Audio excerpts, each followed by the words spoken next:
welcome to a brand new live episode of the Geek Buddies. Hey!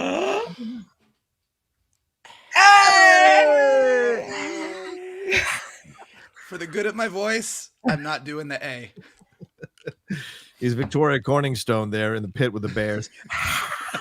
Well, we got ourselves a hell of a show today. We're going to jump into a Deadpool and Wolverine spoiler review. So if you haven't seen the movie, definitely turn back now for the 5 of you who haven't in this country or in this world. And then we're also going to jump into Marvel Hall H, all the SDCC stuff they revealed there at this weekend's Comic-Con. And here's some SDCC stories from these two gentlemen as well in the mix of all of that. So that's what we're doing today. That's basically the live show today. So it took a little bit, took a few days finally for us to get to it. It's because our friend Michael was a little under the weather, but certainly his voice sounds good. And speaking of Michael, let's introduce ourselves. I am the Outlaw John Rocha, writer, producer, and host here on the Geek Buddies. I am Michael Vogel. I'm a writer and producer of animated TV shows and movies, and I appreciate you guys waiting to have this conversation with me. I know we're a little bit behind the gun on everybody else, but I have a lot of thoughts, and laryngitis sucks, so I'm glad to be here now. Agreed. Shan. Never short of things to say. This is Shannon McClung. I'm an animation writer and a television actor, and you're going to be able to hear me in Blumhouse, iHeartMedia's, and Realm's new scripted horror podcast, Dream Sequence. The first 3 episodes drop next week, August 5th. I think I first come in episode 4. I think.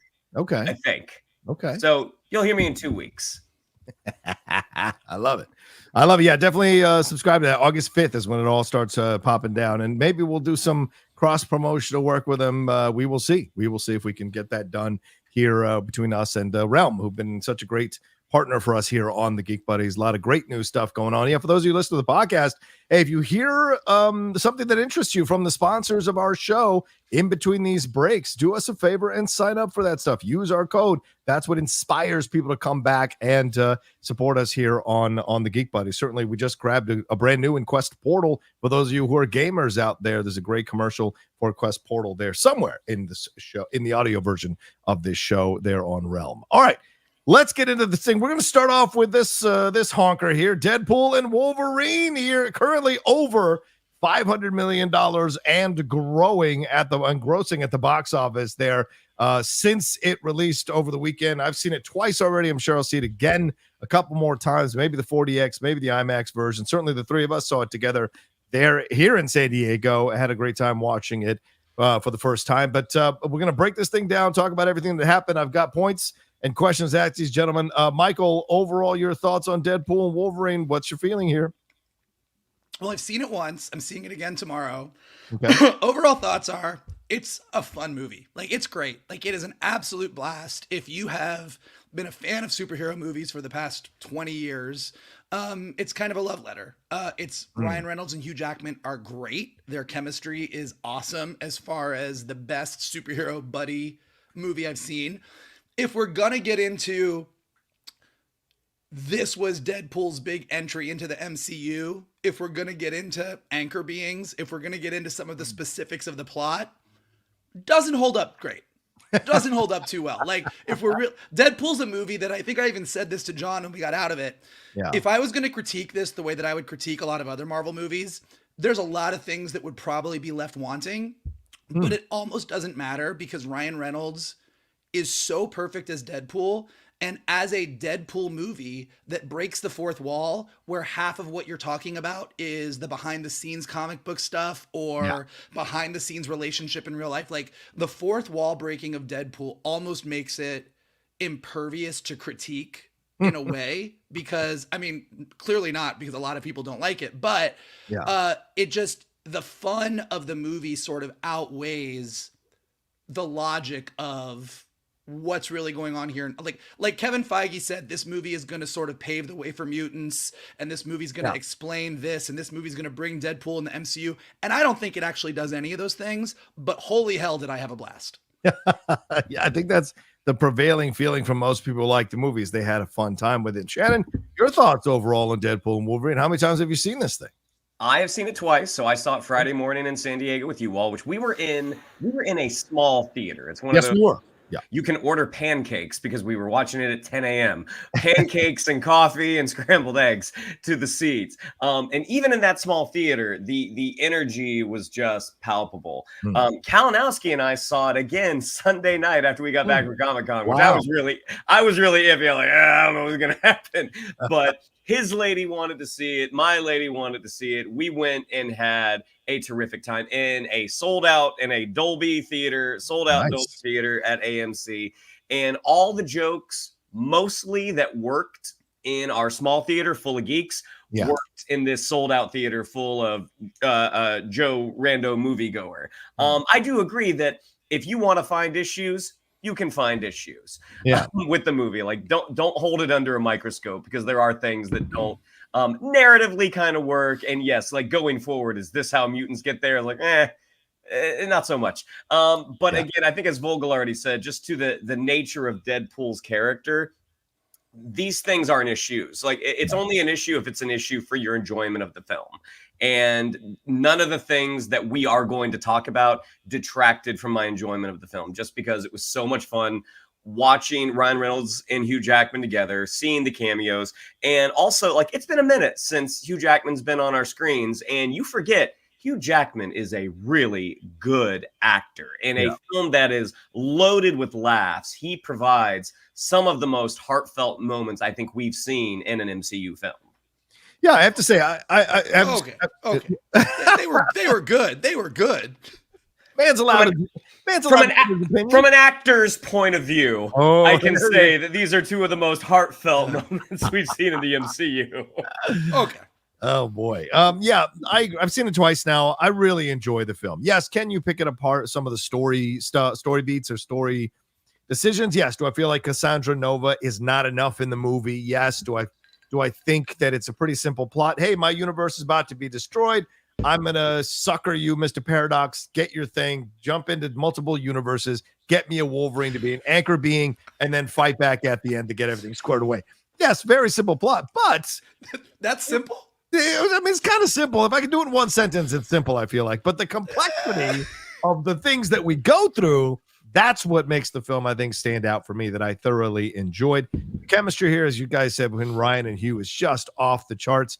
It works so well. And the genuine moments, and I think Shannon is hitting on something, the genuine moments of anger and frustration of this version of Wolverine, Hugh really brings it to bear in the movie. That scene in the Honda Odyssey when he says, what, you wish, an educated wish, the anger, the vitriol with which he just completely destroys Deadpool and dresses him down before they get into that hellacious fight is honest and angry, and there's real pain there. And then later with him and Daphne Keane as well. But also Ryan has these moments where he pulls out that picture where he's really showing like he cares about these people. Yes, he was going to get himself into a whole group orgy and pegging and all of that, but he cared that they came to the party. And so there's real emotion as much as you can get from Deadpool overall. So yeah, I liked it. The action sequences work really well. Love the cameos. We're going to get into those. And the jokes and the humor, most of it landed for me so much so that I have just a great time with the film. So that's my overall thoughts as well, to join these two gentlemen. But yeah, Shannon, I'll go back to you. Ryan Reynolds, Hugh Jackman's chemistry here, man. Let's talk about it. Michael and you both alluded to it. So let's get into it. What an interesting decision to bring back Hugh Jackman. What kind of a tableau are you going to bring him back into? Will it be played for jokes? Will it be played for laughs? Because Deadpool always makes fun of everything. But, they offered a good yin and yang, I felt, throughout the whole movie. What did you think about their chemistry and their performances here in this particular film? Yeah, from moment one, when Deadpool encounters his first Wolverine, which is the comics accurate short king, which was probably one of my favorite moments, because we'd heard about the different there were going to be the different variants, possibly played by other actors, and the first one that we get is the Wolverine that a lot of comic fans have been clamoring for, and you see Hugh Jackman shrunk down. I mean, right off the bat, it's just like this is setting up the standard for where this relationship is going to go. You can tell, just that they have a history, that these guys are friends in real life. And just the easy back and forth nature, going from the comedy to the tragedy. It just works so well. And I think when you get to the end, you get those really nice heartfelt moments where Deadpool says, I'll be seeing you. Maybe I'll be seeing you around. And Hugh replies, probably not. I mean, that was just so. I mean, it was obviously funny because I think at this point we're not expecting to see Hugh Jackman again. Maybe we will. Right. But that's really Hugh saying, "Hey, man, I did this. I did this for you. I did this for our friendship." And I think, you can't, whether or not you have issues with the logic of the film, and there's plenty of issues to have, you can't argue with the results of those two teaming up. Yeah. Mike, your thoughts on Deadpool and Wolverine, their chemistry here as characters, but also Hugh Jackman and Ryan Reynolds as actors bringing that to life? I think that's really the key. I mean, I know Mike Kalinowski was talking about this on Twitter. Deadpool and Wolverine have definitely appeared in comics together, but they are not a yin and yang in the Marvel universe. It's not like Tony and Steve. Like, Deadpool and Wolverine are not the besties of the MCU. But in real life, Ryan Reynolds and Hugh Jackman kind of have become that, particularly because of Ryan Reynolds' journey as Deadpool. I mean, his first appearance of Deadpool was in a Wolverine movie, and it was a shitty version of Deadpool. Yeah. But he was so excited because he loved the character. And then the fact that he got to play the character later, like, the entire journey in the cinematic universe is tied to Hugh Jackman. Yeah. So in the same way that so much of Deadpool is meta, the relationship of Deadpool and Wolverine in this movie is really the Hugh Jackman, Ryan Reynolds relationship. Yeah. And because this is a movie that's constantly breaking the fourth wall, the two of them the entire relationship in this movie is 50% Logan and Wade and 50% Ryan and Hugh. And somehow that math works out great. Like, they play off of each other so well.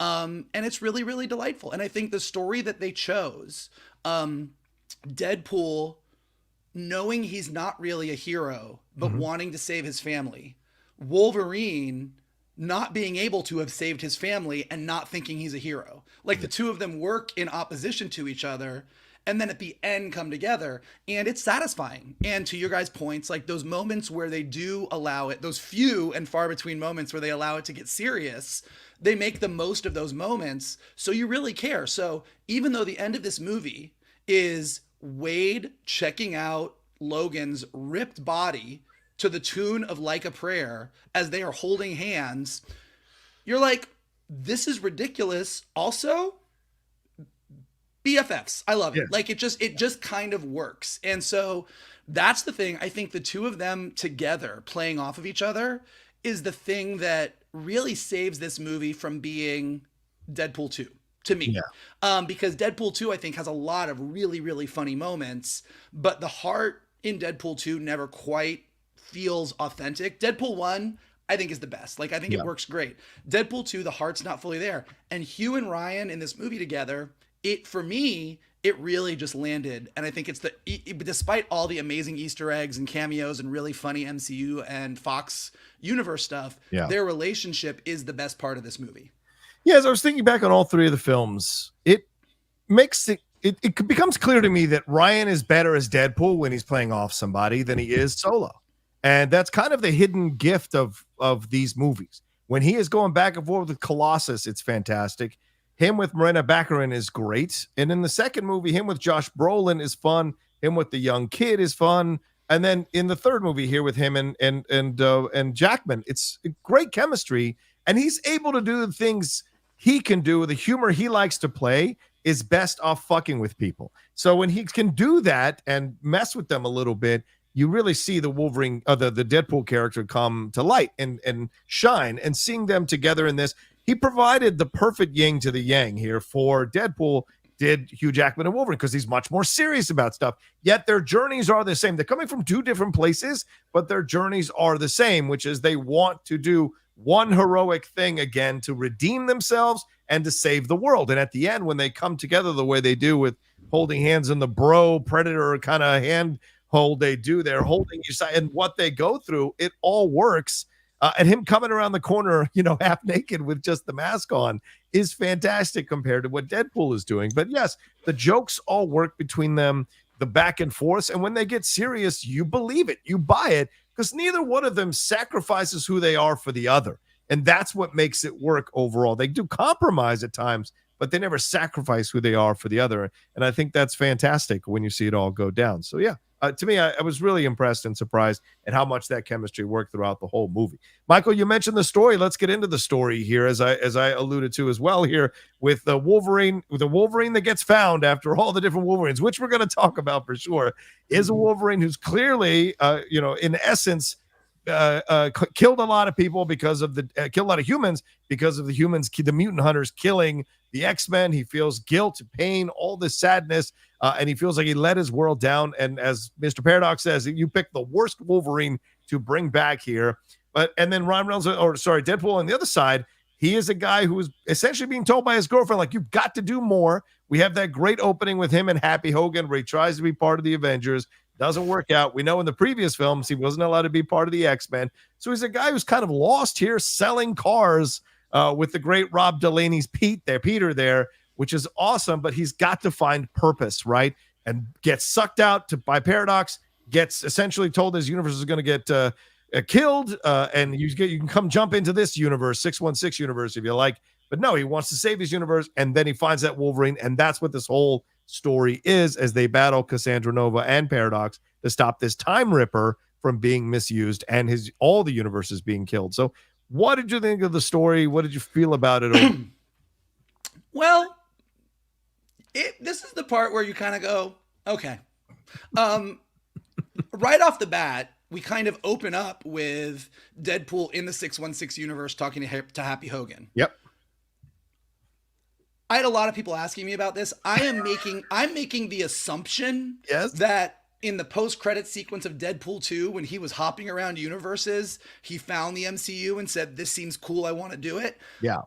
We're never told that. So him just appearing in the 616 universe and saying, I want to be an Avenger, and Happy being like, you're not ready. It's like, okay, from a character standpoint, I get that he was denied this thing that he wants, but the entire concept of Deadpool discovers the MCU kind of happened off screen, and we're like, okay, again, really funny scene. And I kind of went, okay.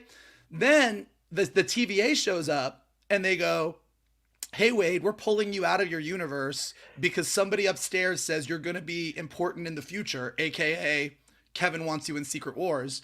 But we're getting rid of your universe because it doesn't have a Logan and it was going to die in 1,000 years because that's how anchor beings work. But I want to prune it now for reasons. And you're like, okay. Anchor beings are so stupid, and I hope we never anchor beings are like midi-chlorians. I don't want to talk about them anymore. I don't want them to be important in Secret Wars because it doesn't make sense. It only makes sense in the meta sense of, yes, in the world of 20th Century Fox, you could argue that Hugh Jackman was the thing that anchored all of those X-Men movies. And once Hugh Jackman leaves, they don't do as many X-Men movies. Like, you can argue it in a meta sense, but when you really get into the nitty-gritty of like, so if Tony Stark was the anchor being of the 616 and then he died, so thousands of years from now the 616 universe is just going to dry up because no Tony Stark, like, it just is like, I don't understand it. I don't like it. I think it's silly. But for the purposes of this story, you needed I need a Wolverine. So like, again, I kind of like the entire opening with Paradox where he like explained everything. I sat there and went, the nerd in me is like, the fuck is this? What are you saying? Like, this is like, I would have much rather him just been a straight up villain who was like, now that the TVA is a kinder, gentler TVA, I hate this. And I'm going to do these things. And Wade, I need you to do it for me because you're a killer. And then he said, I would have liked any other version that kind of got us into this. But I was like, okay, this is the thing. Deadpool needs a Wolverine. His Wolverine is dead because we all saw Logan. Yeah. Okay, fine. And then from that point on, it's kind of like, okay, this is all fun. Like, Cassandra Nova wants a Time Ripper. She wants to rip the universe apart. Everyone's stuck in the void. It sort of just turns into, let's watch this relationship unfold. Yeah. So again, And the Time Ripper itself, which even Deadpool in the movie is like, okay, let's talk about the MacGuffin. Like the Time Ripper is just there because we need a thing. So the story is light. Okay. L-I-T-E light. And if you really put, like Shannon said, if you put it under a magnifying glass, you're like, okay. But for the purposes of, okay, I got it. Deadpool wants to save his universe. He needs a Wolverine to do it. He found the shittiest Wolverine. Let's make them be best friends. Okay, fine. Like, and then because what I really loved was the cameos, sort of the meta references to the MCU, the meta references to the Fox universe, the meta references to Ben Affleck. Like there were so many things that I was like, I'm just having a blast having two people on screen talk about comic book movies the way that all of us talk about comic book movies, that it's sort of like, I was like, I don't care. I'm having a good time. But the story is probably the weakest part, whereas Hugh and Ryan are the strongest part. Okay.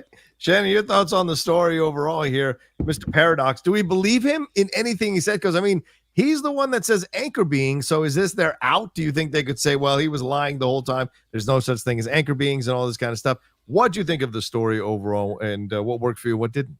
I kind of don't think we ever hear the term anchor being ever again. I think this was probably a Deadpool and Wolverine term, because even just like, and again, this is the wrong way to approach it, because again, this is a Deadpool movie.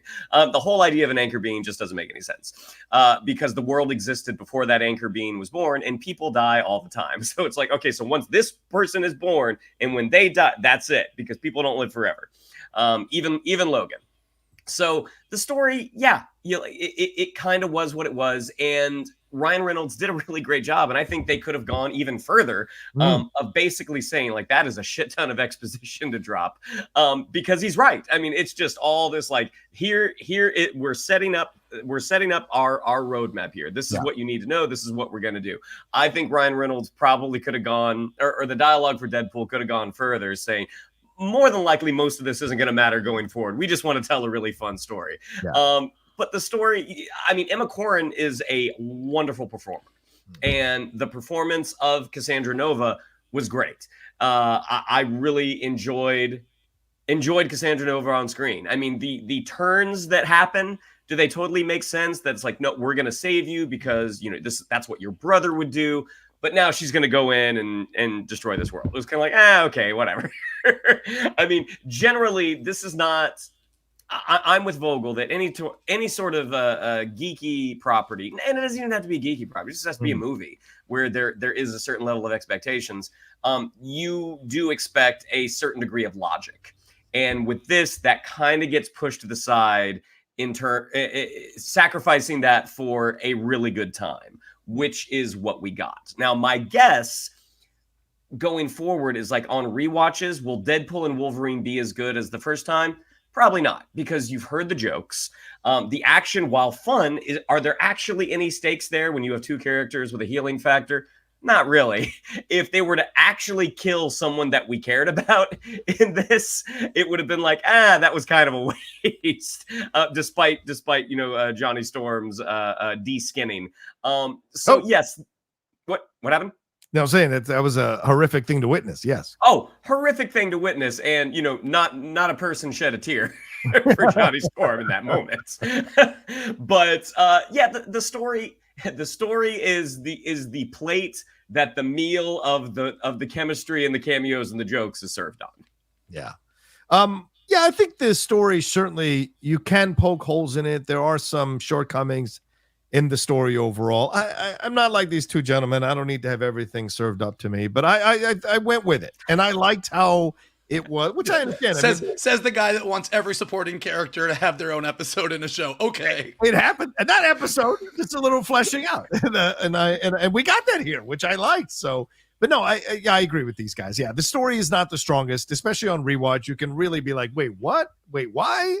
Okay, whatever. But you're going with it because of the charisma, the personality, and the charm of Ryan Reynolds and Hugh Jackman. I think and the thing is, that's what's got to hinge on, because I know my Hot Mic co-host didn't like the movie because he doesn't like Ryan Reynolds' shtick as Deadpool. He doesn't like it. And so if that doesn't work for you, the movie's not going to work for you, right? Like, I don't like Nicole Kidman in Moulin Rouge. That's why I don't like that movie. I think she's horribly miscast. but that's why I don't like that movie. But other people love her in that movie. So it's just a matter of subjective perspective and your own opinion. Yeah. So, and to be fair, in there's a lot of people that don't like Deadpool comics. Yeah, exactly. For the same reason. Like Deadpool in his own comics, it is at times, it can be very low stakes. It is kind of ridiculous. Deadpool showing up in other comics, they tend to pull back on the fourth wall breaking a little bit, and he can be in a more serious thing, which is what I think will happen when he shows up in Secret Wars. But if Deadpool's not your jam, then Deadpool's not going to be your jam. Yeah, that being said, there is a smart alecky quipping void in the Marvel universe without Tony Stark. Maybe Deadpool fills that void a little bit in Secret Wars with whatever we're going to get to later on that Tony Stark's going to be in, or Robert Downey Jr. is going to be in that. But yeah, the story is, I get it. But I liked the introduction of Cassandra Nova initially. I thought she was a good character to bring into the MCU, but then poof, disappears for such a long time till they end up back there. And that's where the film, I think, drags a little bit for me, is that middle journey to get back to Cassandra Nova's lair. And then when they do, she just kind of sits there and lets them all fight. She could have easily just put them all up, slammed them together, and killed them. Like, there's no real logical reason why she just sits back and lets them all fight when she showed us her powers and the extent of her powers and why everyone fears her in the way that they do.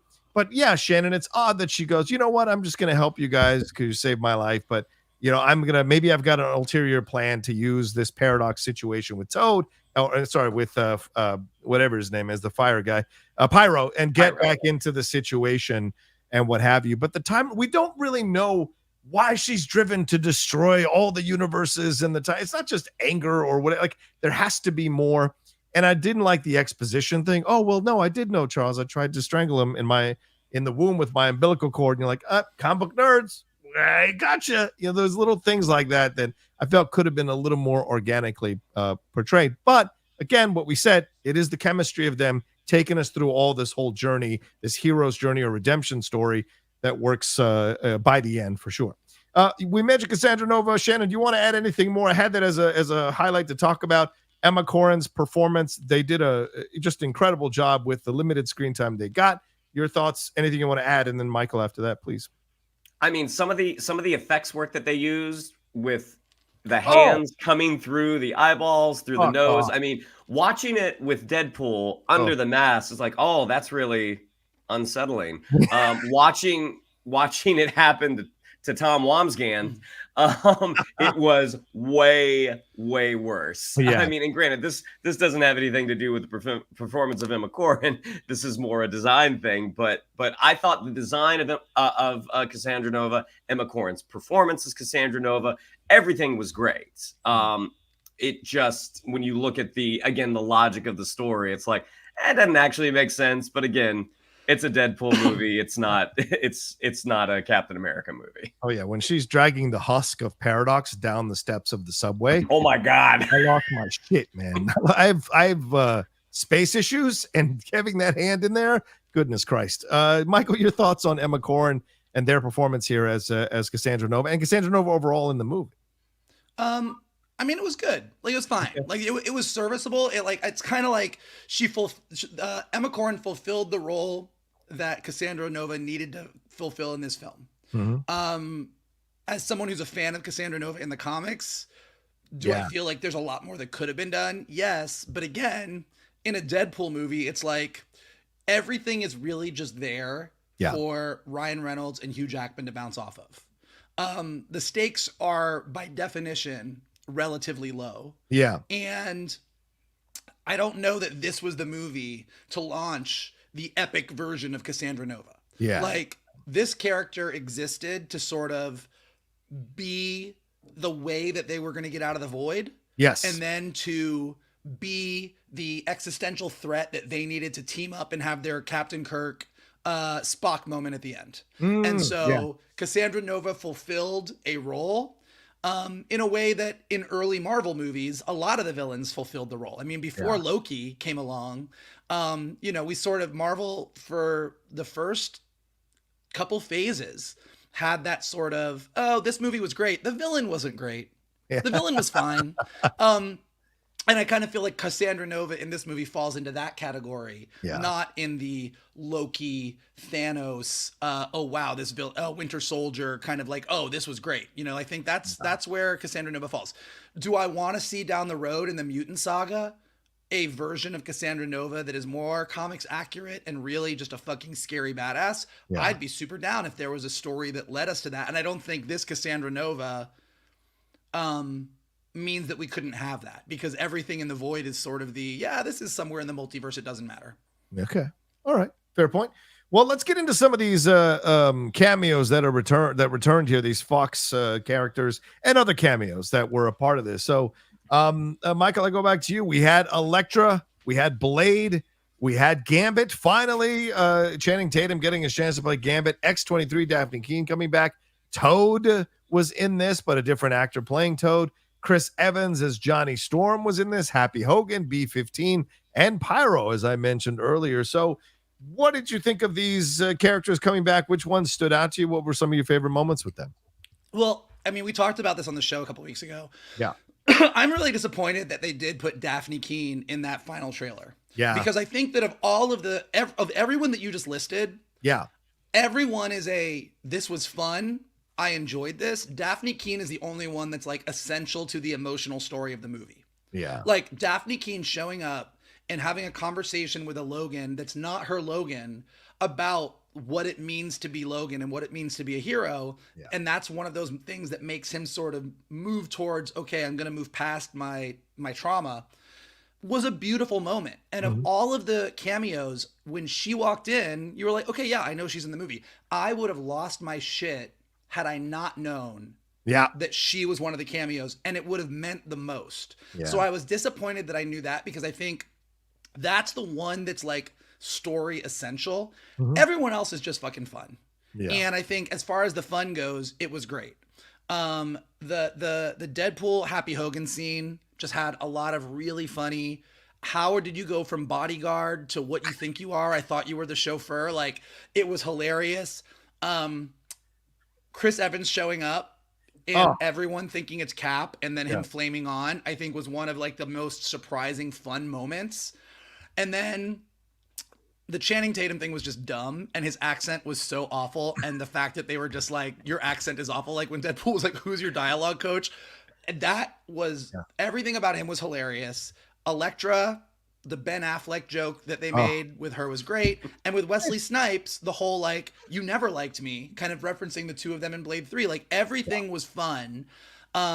And it was just kind of fun to see all these characters. And this kind of does lead into like the post-credits thing that they did with a look back, like having Blade show up, having all these characters show up, even the ones like Jennifer Garner, who none of us think her Elektra was the best Elektra we've ever seen. Right. But those were the comic book movies that a lot of us grew up watching, because that's what we had. And kind of seeing them all come together, even though Deadpool is making fun and there's these jokes, it just kind of gave me this really nice nostalgic feeling for the past 20, almost 25 years of comic book movies, from the moment that Blade and X-Men 1 came out to where we are today, debating about Robert Downey Jr. and are they going to land the multiverse saga. Like, that's been a hell of a ride. And I think that rather than like cheapening any of it, Deadpool and Wolverine kind of served as a love letter to all of it. Yeah. Yeah.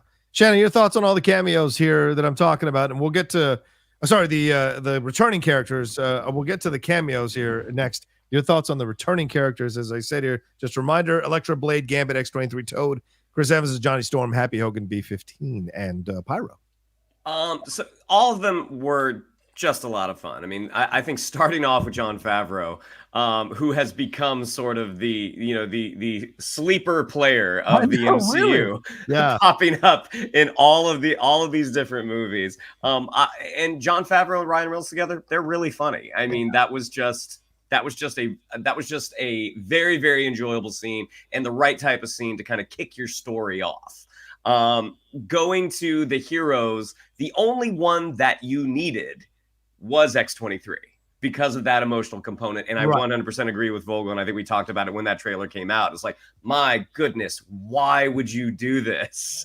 Like the response that would have happened in the theater if you had not tipped your hand with your last trailer would have been huge. And some of the other ones, Kalinowski was the one that told me on Wednesday night, he was on the floor and there was a Marvel banner that had Chris Evans as Johnny Storm on it. And it was just like, why would you do that? Yeah. And the fact that some of the actors were there on Thursday for that Deadpool and Wolverine panel. I mean, that was basically Marvel kind of giving up Yeah. and being like, you know what? All these people are in it. So from that standpoint, I'm like, I don't know if that was the best marketing decision, but watching them in the movie was a blast, and seeing the connection that Ryan Reynolds as a person has to all of them, in that there is that history from Blade Trinity with Wesley Snipes. Yeah. Also, there was a little bit of serendipity for the movie, not for Marvel, that they have had such a time getting Blade started and you bring back the original Blade. Seeing, I guess Ryan Reynolds and Jennifer Garner are kind of buddies in real life. So I think of all of them, Elektra had kind of the least to do. Like, she was the one that was given the story beat of, hey, we need to get our ending. And then bringing in Gambit, like, come on, man. That was, it started with 21 Jump Street that Hollywood discovered, oh my gosh, Channing Tatum is funny. And then, was this going to be his accent for when he did Gambit? Who knows? I doubt it. I doubt it. Channing Tatum's great. He's not great with accents. We all saw Hateful Eight. I think this is one of the reasons he could never play Gambit. That's probably what we would have gotten. But got some of the, and again, that it is very, very inside baseball, the fact that this Gambit movie had so many starts and stops and ultimately just didn't happen. So everything with them was great. The looking at all of the villains that had popped up in the various X-Men movies, that some of these people, they were those characters 20 years ago, with the exception of, is it Tyler Mane who played Tyler Mane as Sabretooth? Yeah. Taylor Mane who played Sabretooth, and Aaron Stanford who was Pyro. Every other actor, because they didn't talk. I mean, they basically got like, all right, who looks like Jason Fleming enough that we can put him in the Azrael makeup? Who looks like Vinnie Jones enough that we can make them Gambit? And luckily, Ryan Reynolds did call that out. Yeah, saying that, are you Gambit, or are you Juggernaut? Yeah, Juggernaut this week. That was the fun part of the movie. I mean, the moment that Chris Evans shows up and he's gonna say it, flame on. Who would win in a fight between Pyro and Human Torch? I don't know. I was just like, okay, this is what you needed to happen for the film. Yeah. I did think it was funny that Johnny Storm, as they're in that, prisoner caravan, suddenly develops a Boston accent. But this was the fun part of the movie. Yeah, agreed. I really enjoyed the cameos coming in. These are all 90s actors who are now still doing it in 2024. And there's a lot of love for that, right? I mean, Wesley came into his prime in the 90s. Jennifer Garner came into her prime and known in the 90s. Ryan Reynolds, Jon Favreau. Great to see all of them still plying their trade 2024 in a massive studio-backed theatrical release. So it was great to see them back. Elektra, not much to do, but she's still, Jennifer Garner still got it. She's still tough as nails when she needs to be. That was great to see.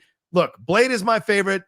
I lost my shit when Blade showed up at the press screening. People looked behind them to see me screaming because I could not believe that they brought him back because, as Michael referenced, the issues between them. I am a massive, massive Blade fan. So I love Wesley as this character.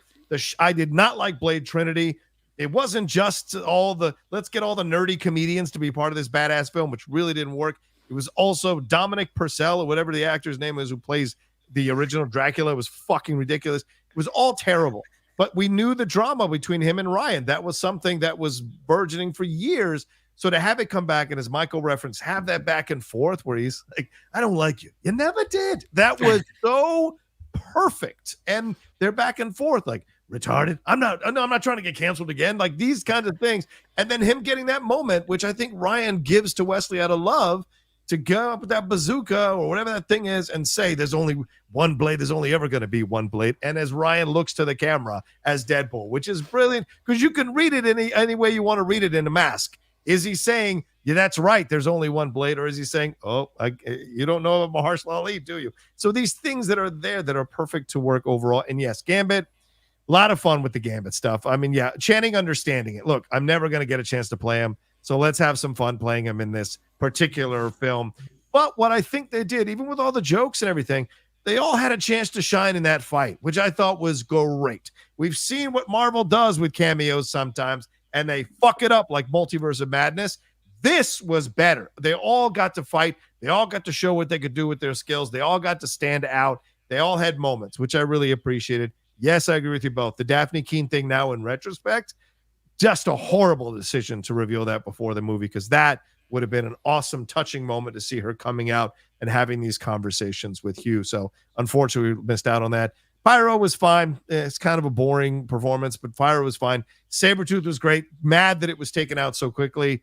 But let's get your thoughts on the Cavaline Shannon McClung, the Cavaline Henry Cavill as Wolverine there in one of these cameos. Your thoughts on this?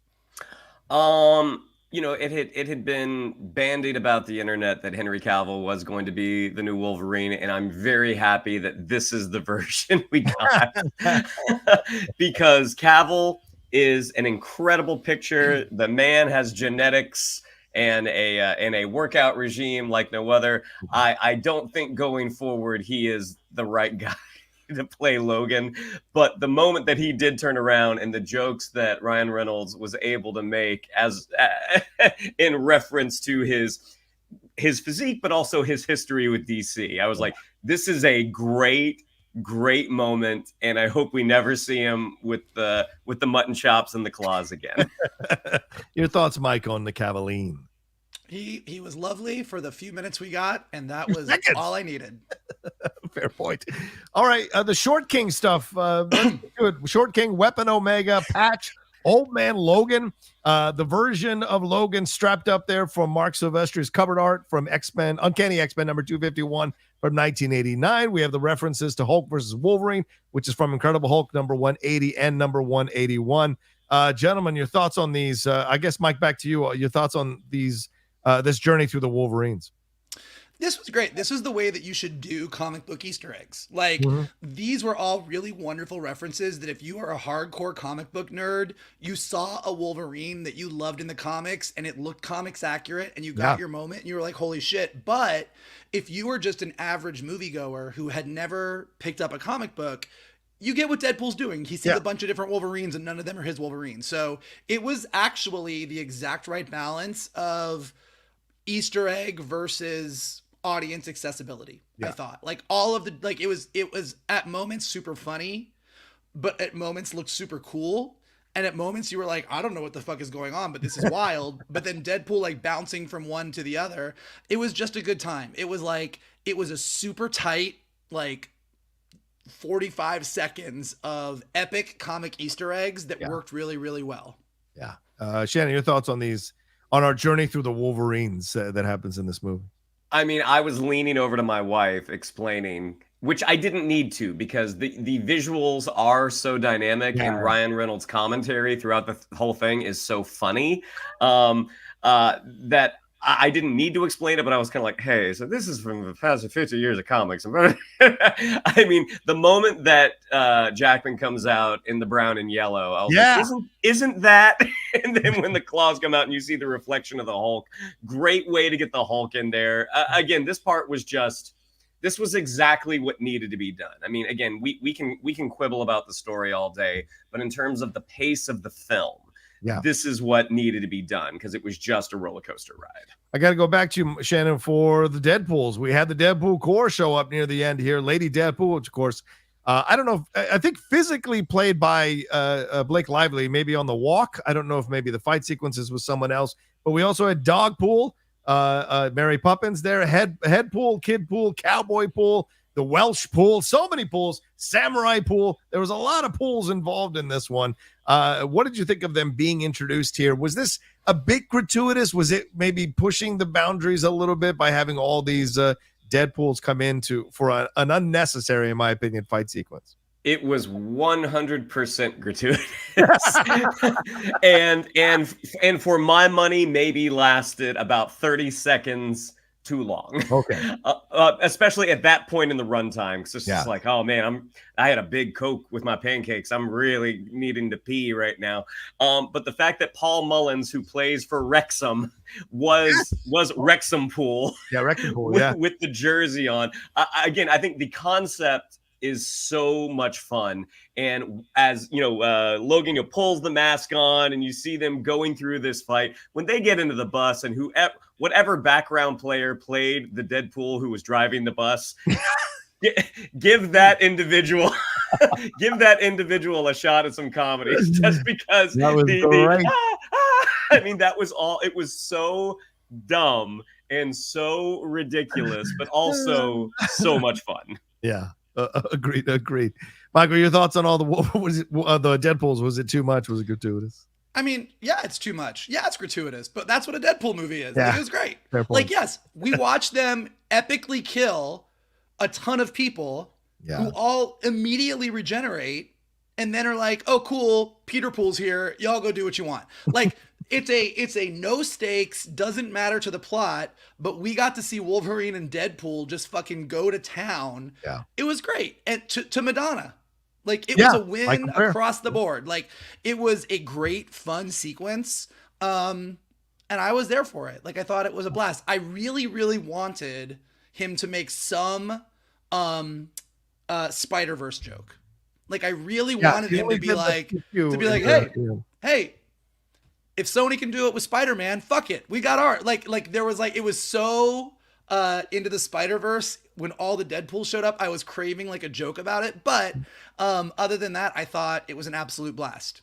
Yeah, I enjoyed it as well. I thought that was a lot of fun with the Deadpools. Yes, gratuitous, 100% unnecessarily, but we had to get rid of Nice Pool somehow, and we did. The one that can't regenerate, which I thought was fucking Nice Pool was so funny. Nice Pool was the best, right? I mean, that's right. I mean, I can break the fourth wall.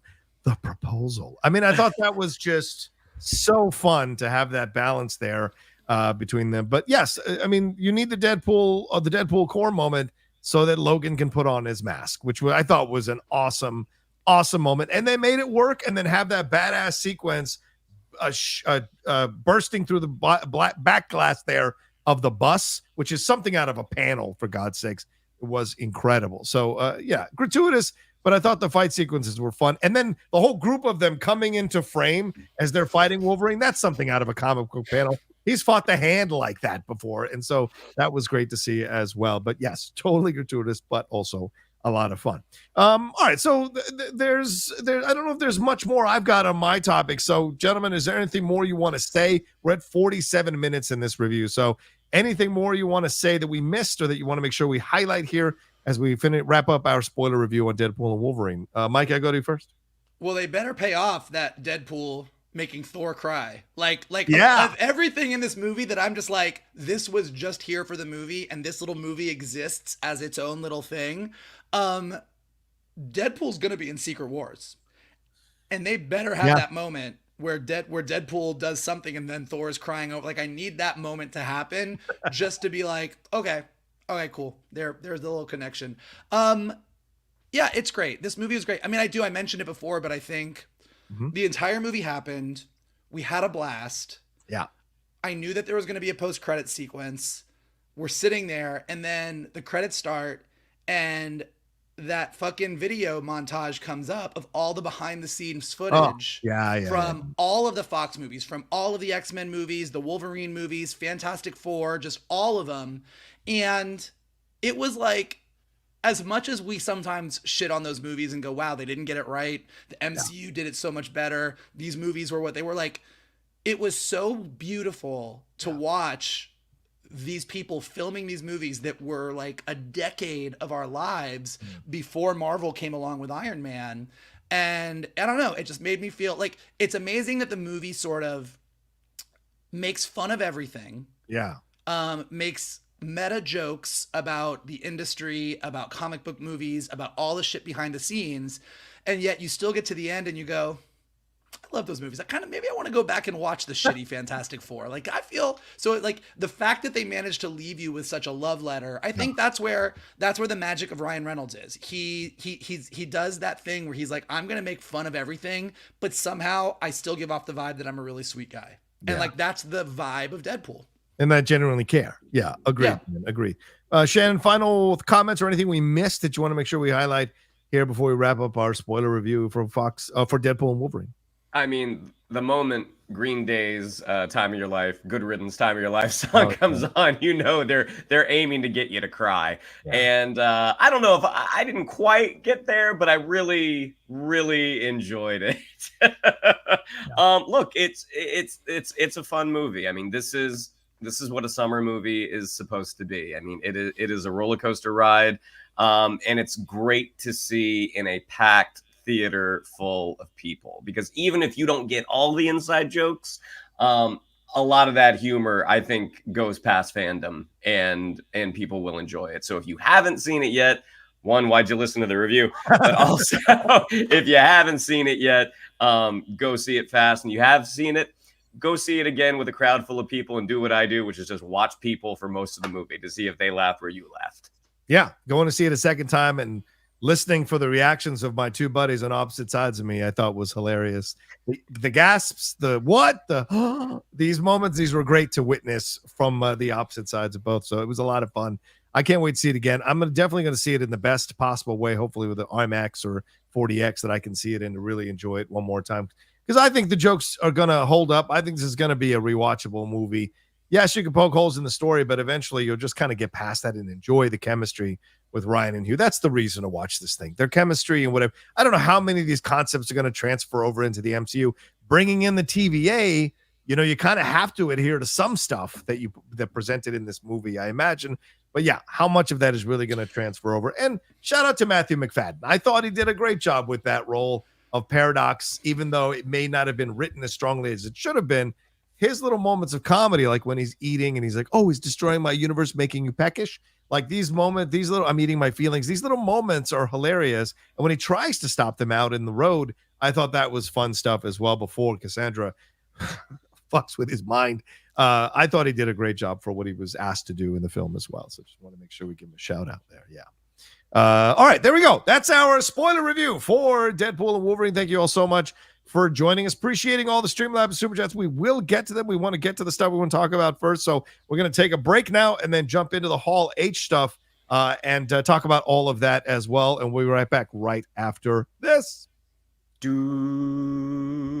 do, do, do, do, do, do, do.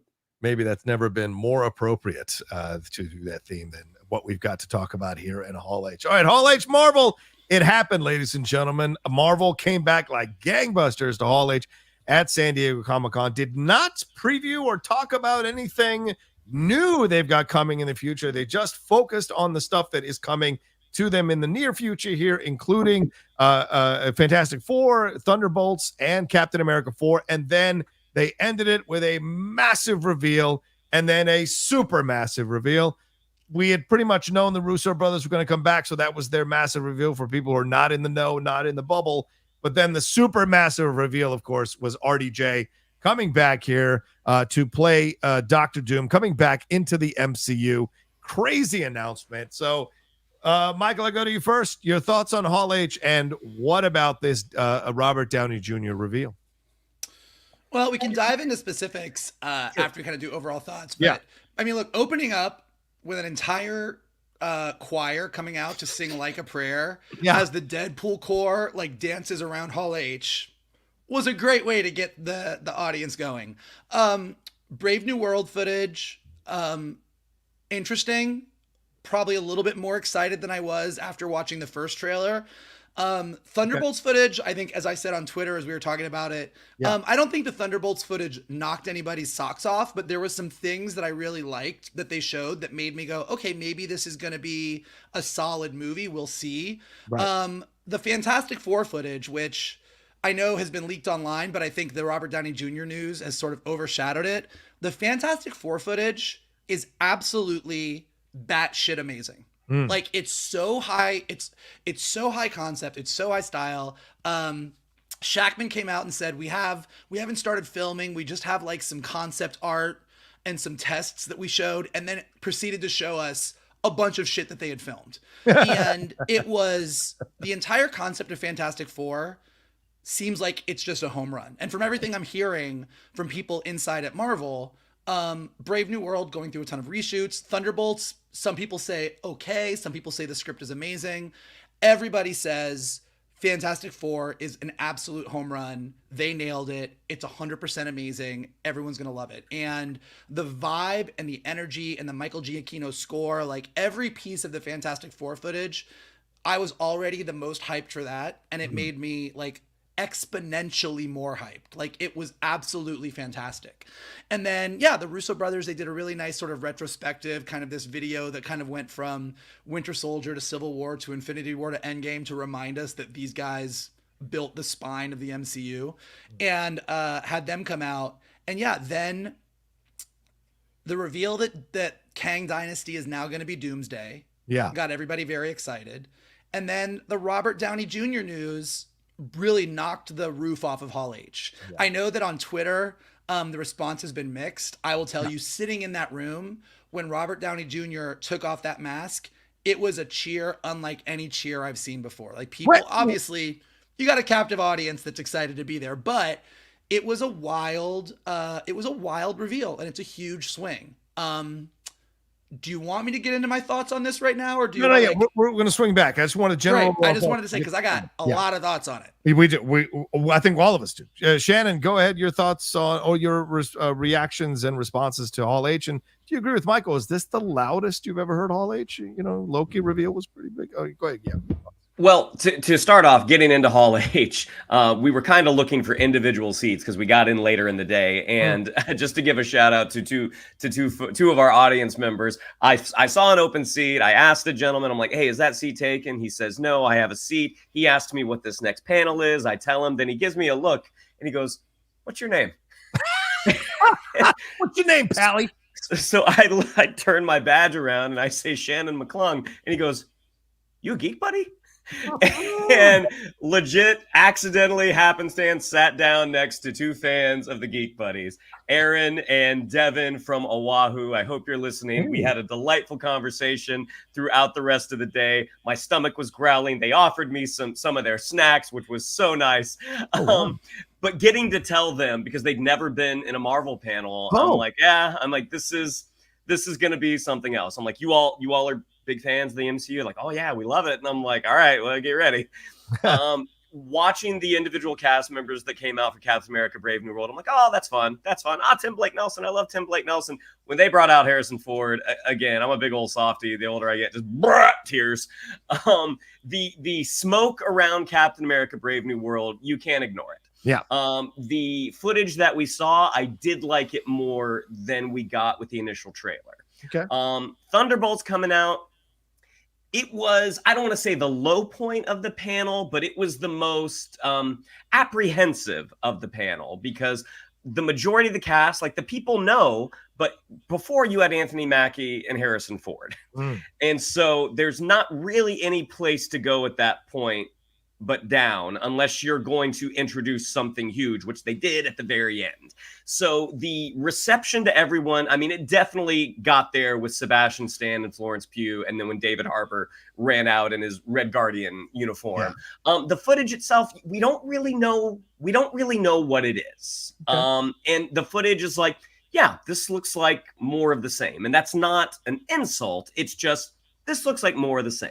Yeah. Bringing out the cast from the Fantastic Four and then showing this, what they called concept footage and test footage. I don't know if any of that's going to show up in the movie, but what they did was really impressive. It just seems like they have captured this vibe, this 60s futurist vibe that is so much fun, and just the way they present it, almost like an educational film that you would show kids in elementary school, sort of introducing the Fantastic Four. It was just so much fun. And I do feel like at that point that got the crowd jazzed the most, especially listening to Giacchino's score. And you can hear that it has lyrics and you can hear him going, Fantastic Four. Bringing out the Russos, like that announcement, that was a lot of fun. The moment that they're talking about, we need someone, we need the best actor in the world to play Doom. And you see the sea of Doom soldiers part, and there's someone in a bright green. He rips the mask off. I will say, I don't know if it's the loudest I've ever heard Hall H, but it's top 5 easily. Like it was deafening. And I will say everyone around me, including Aaron and Devin, stood up. Whereas I was in my seat going, huh? I'm like, I love Robert Downey Jr., but huh? So overall, the panel did not disappoint. It was a lot of fun. And yes, starting with the choir singing Like a Prayer, just a lot of fun. Marvel knows how to do a panel. Yeah, 100%. I was living vicariously through you guys as I was watching the footage for sure. All right, let's get into this thing. Let's get into the Robert Downey Jr. situation. Let me give you some backstory on this. He is returning to play, according to one of the Russo brothers, Victor Von Doom here. He is going to get $50 million a movie with incentives to possibly get to $100 million per movie, depending on how it does. And this is being reported by Variety. Here were his demands, though. He required that the Russo brothers be the ones to direct the Avengers movie. And those two are making $80 million total, but $40 million for each Avengers movie, which they'll split however they split.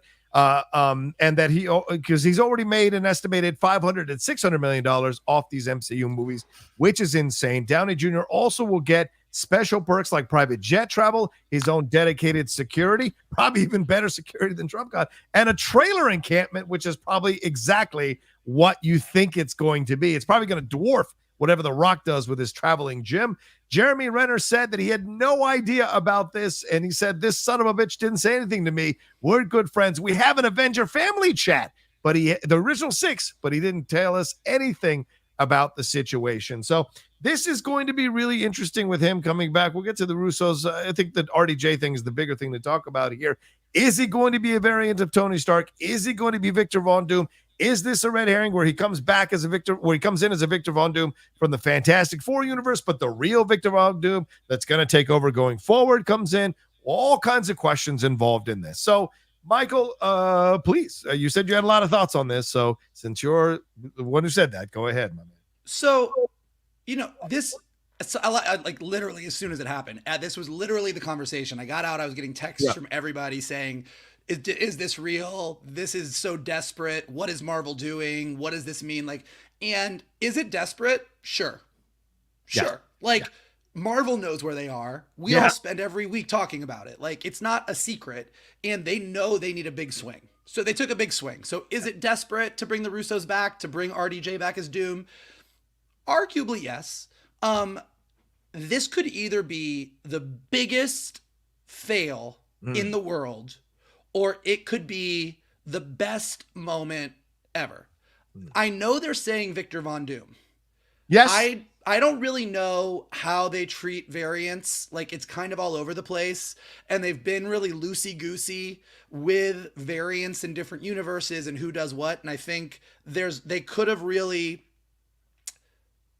laid the groundwork for this in a better way. But I think at the end of the day, I think that multiverse saga is going to be seen as something where they just never really laid good groundwork. They were constantly trying to recover from things that were partially their fault, partially not their fault, but like multiverse is always recovering. So I don't know whether this Victor Von Doom thing, I don't know why you bring Robert Downey Jr. back to play Doom unless a key part of your story is that this character is somehow a Tony Stark variant. Okay. If he has nothing to do with Tony Stark, and this is just the traditional down the line, Victor Von Doom was Reed Richards' bestie. They competed a lot. Doom got a scar. He was pissed. He's in love with Sue, but Sue loves Reed, and he just happens to look like Robert Downey Jr.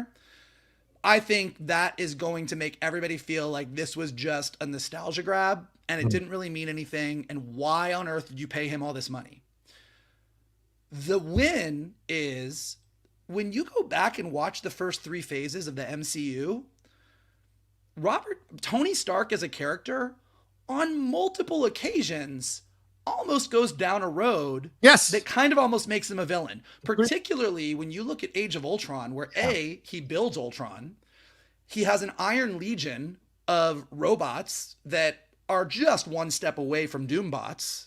Yeah. And his entire thing is, the first Avengers movie fucked him up so bad that he wants to build a suit of armor around the planet. that Tony Stark, with a few different choices in his life, with a few other people dying or never showing up, easily becomes a tyrant in his universe. Easily just takes over everything for the good of everyone and places himself in charge. And that, from a character standpoint, is relatively close to what Victor Von Doom is.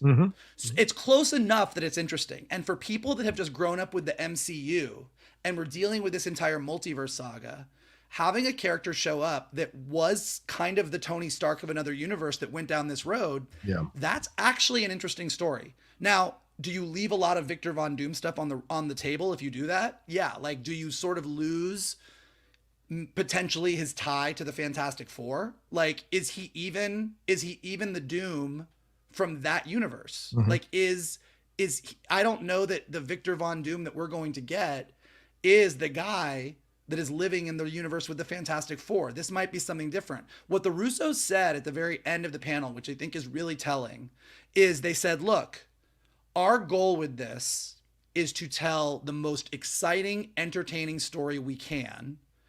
And it's going to get crazy, and we hope you all go on the ride with us. And what I interpret that to mean is they're kind of taking this in their own direction. And this version of Doom is not going to be a traditional, like, fill in the Fantastic Four story, fill in Doom's role in the Jonathan Hickman Secret Wars. The second that you make him a Tony Stark variant, whether he is called Tony Stark or Victor Von Doom, you're automatically setting up a vastly different story. But that could be interesting given that Tony Stark was the biggest hero of the Infinity Saga, and having all these characters then have to face their biggest hero as their biggest villain. Potentially it's great, but it's almost like the end of Endgame. It's like when Doctor Strange looks at Tony and he goes, I looked at 14 million variations and only one of them works. That's kind of what they're doing for the MCU right now. Like, there's 1,000 versions of this story that are so fucking horrible and we're going to hate them. But there's like one really, really good one. We will see. Yeah. Well, there's more to say on this, and I'll give some more background a little bit. Shannon, your thoughts here. Talk about it, man. The reveal, what's your worries, what's your concerns? Maybe even walking down Michael's path. What's the best thing that could happen? What's the worst thing that could happen? What are your thoughts on this whole situation?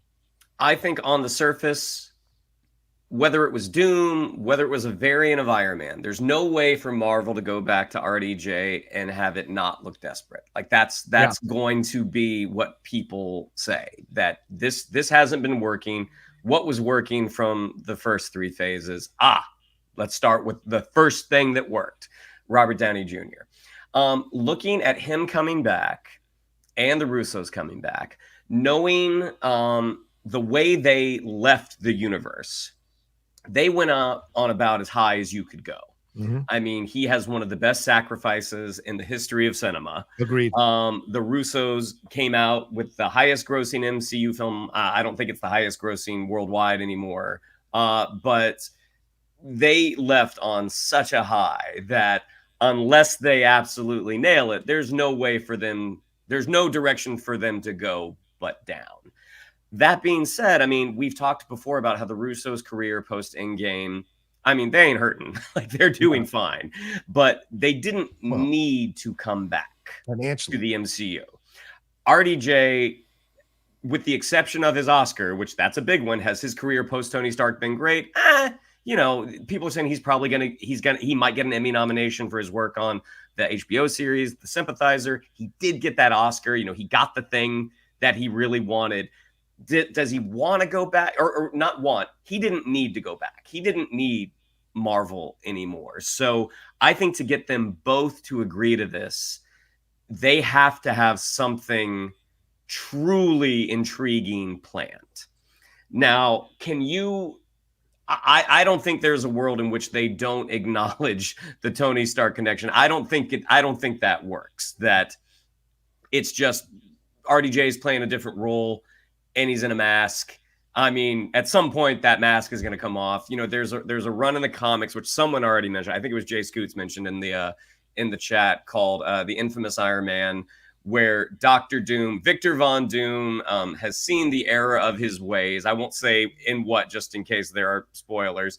But Victor Von Doom has seen the error of his ways. Tony Stark is off the board. He decides he's going to become Iron Man. He builds himself an Iron Man suit. He still has the green cloak on top, and he goes across the MCU, shish kebabbing bad guys.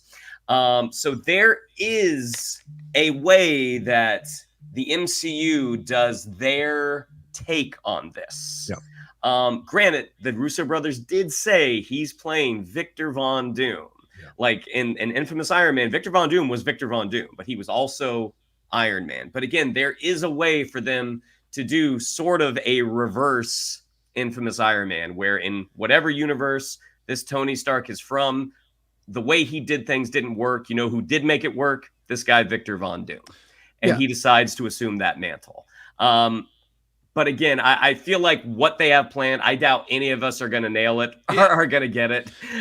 Just because, again, what it took to bring those three back along, is it with McFeely who's Stephen coming back? Yeah, Stephen. So there's a lot, financially, there is a lot at stake to get these movies right. But we'll see. I mean, I don't remember if this was actual rumor or just fan rumor after Age of Ultron, but there was a thought at some point out there in the ether that post Age of Ultron, out of the rubble of Sokovia would come Latveria. Mm-hmm. That like the Doctor Doom of the MCU would come out of the rubble and build Latveria on the ruins of Sokovia, and that's how you were going to introduce Latveria into the MCU, which obviously never happened, and they weren't ready to do Fantastic Four yet. But that, to me, is one of those things where if that had ever been talked about behind the scenes, you're kind of figuring out what you're doing now, and someone goes, well, what if that did happen? Like, what if Tony Stark, again, I get the Victor Von Doom of it all, but like, what if that world's Iron Man was Victor Von Doom, or however you want to say it, and in the rubble of Sokovia, he built Latveria and just kept going and like took over, and like, because the ultimate idea that leads into Secret Wars and what will be a part of Doomsday, I'm assuming, is picking up this thread of the incursions. So the multiverse is collapsing, universes are slamming together against each other, and the multiverse is getting smaller and smaller. Doctor Strange and Charlize Theron are going to show up some point and go, guys, the multiverse is collapsing, and our universe is about to hit another universe. And if that's the universe that has a Doctor Doom, that is Robert Downey Jr., and he's like, fuck you guys. Like, I think that's where a lot of this is going to start. All the pieces that are on the board right now start to like fall into each other.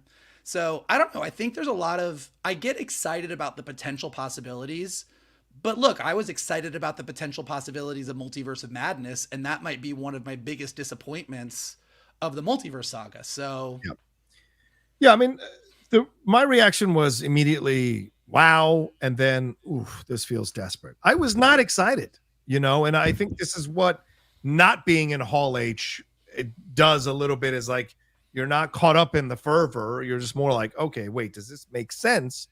And of course, I knew about the Russos thing from Jeff, and we talked about it on the hot mic.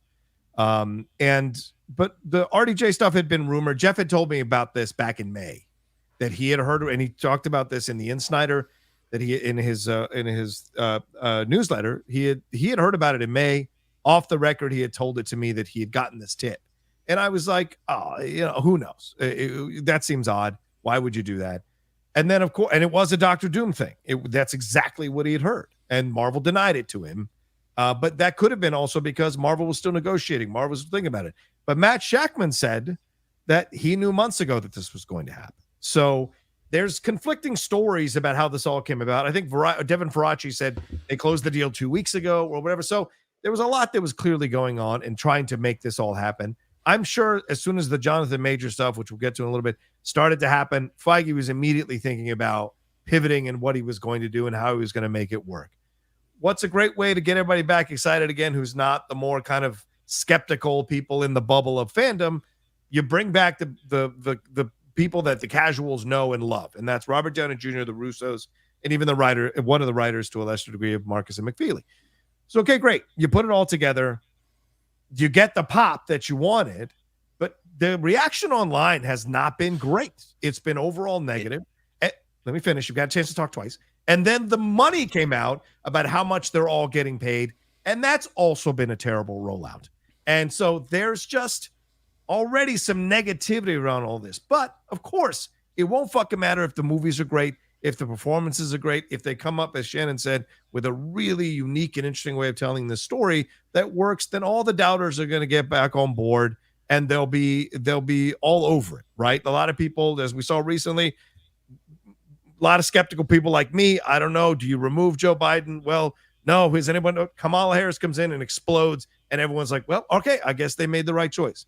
And so you look at the situation, all the doubters can be turned into fans and can be eating some crow or humble pie afterwards. We will see. But the rollout has been a bit clunky. And then the questions become, is he a Tony Stark variant or is he Victor Von Doom? And Michael, you make an interesting point about transferring, but all of the same stuff has to happen in all the different universes, exactly the same in order for certain things to happen. And why do you bring a Robert Downey Jr. back if he's not going to be Tony Stark? Then you're bringing back Robert Downey Jr. to play a completely different character, which of course could work. We saw him win an Oscar with Oppenheimer. He's great in others. He's a fantastic, great dramatic actor and all of that. But the thing that the casuals want to see is Tony Stark. So if it's not Tony Stark, will it work? I don't know. And then, of course, Shannon, what you mentioned, we should throw this in. There have been a number of times that Doom and Tony Stark have had interactions, going all the way back to 1981 in Doom Quest, where they had a King Arthur type of interaction with each other on that adventure. In 2007's Mighty Avengers, which set the aftermath of Civil War, they had interactions and fought themselves. Then there's the 2015 Secret Wars, where Doom turns over a new leaf. Tony Stark is not sure if he believes him, so they have interactions there. And then, yes, when Tony Stark is comatose in 2016 Civil War 2, it's Doom who takes over and becomes Iron Man. And then, of course, as you mentioned here, Iron Maniac is one that was a version of Tony Stark introduced in 2004's Marvel Team Up number 3, and in What If in 2010's What If Iron Man Demon in Armor number 1. So they've had an interesting relationship when they've crossed over, but how are they going to make this all work? And look, they adjusted Civil War, they adjusted Infinity Gauntlet. So I do have some faith that they'll be able to adjust this to make it work different from the comics, but still be effective. All right, Michael, I just want to get all my points out there. Michael, go ahead. Well, just like to what a lot of people are saying, particularly given the amount of money that Robert Downey Jr. is getting paid, which, like, look, everybody can get mad and say that's not right, that's not fair. Any single one of us, if someone was going to pay us that amount of money, we would take that amount of money. So, like, sure. It's fine. But almost to the point, you don't pay someone that amount of money. Yeah.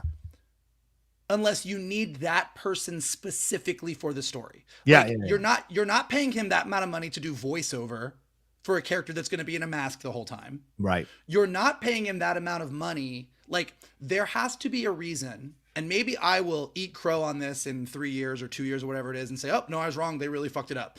But, like, they're paying Robert Downey Jr. because the story that they want to tell requires that this character be the same character as Tony Stark. Now, however they split the Victor Von Doom, Tony Stark of it all, fine. Yeah. But I think there is a story reason that I think this makes sense. Like, obviously they're trying to get the nostalgia. Obviously they were hoping that people were just going to be excited and this was going to be a big announcement.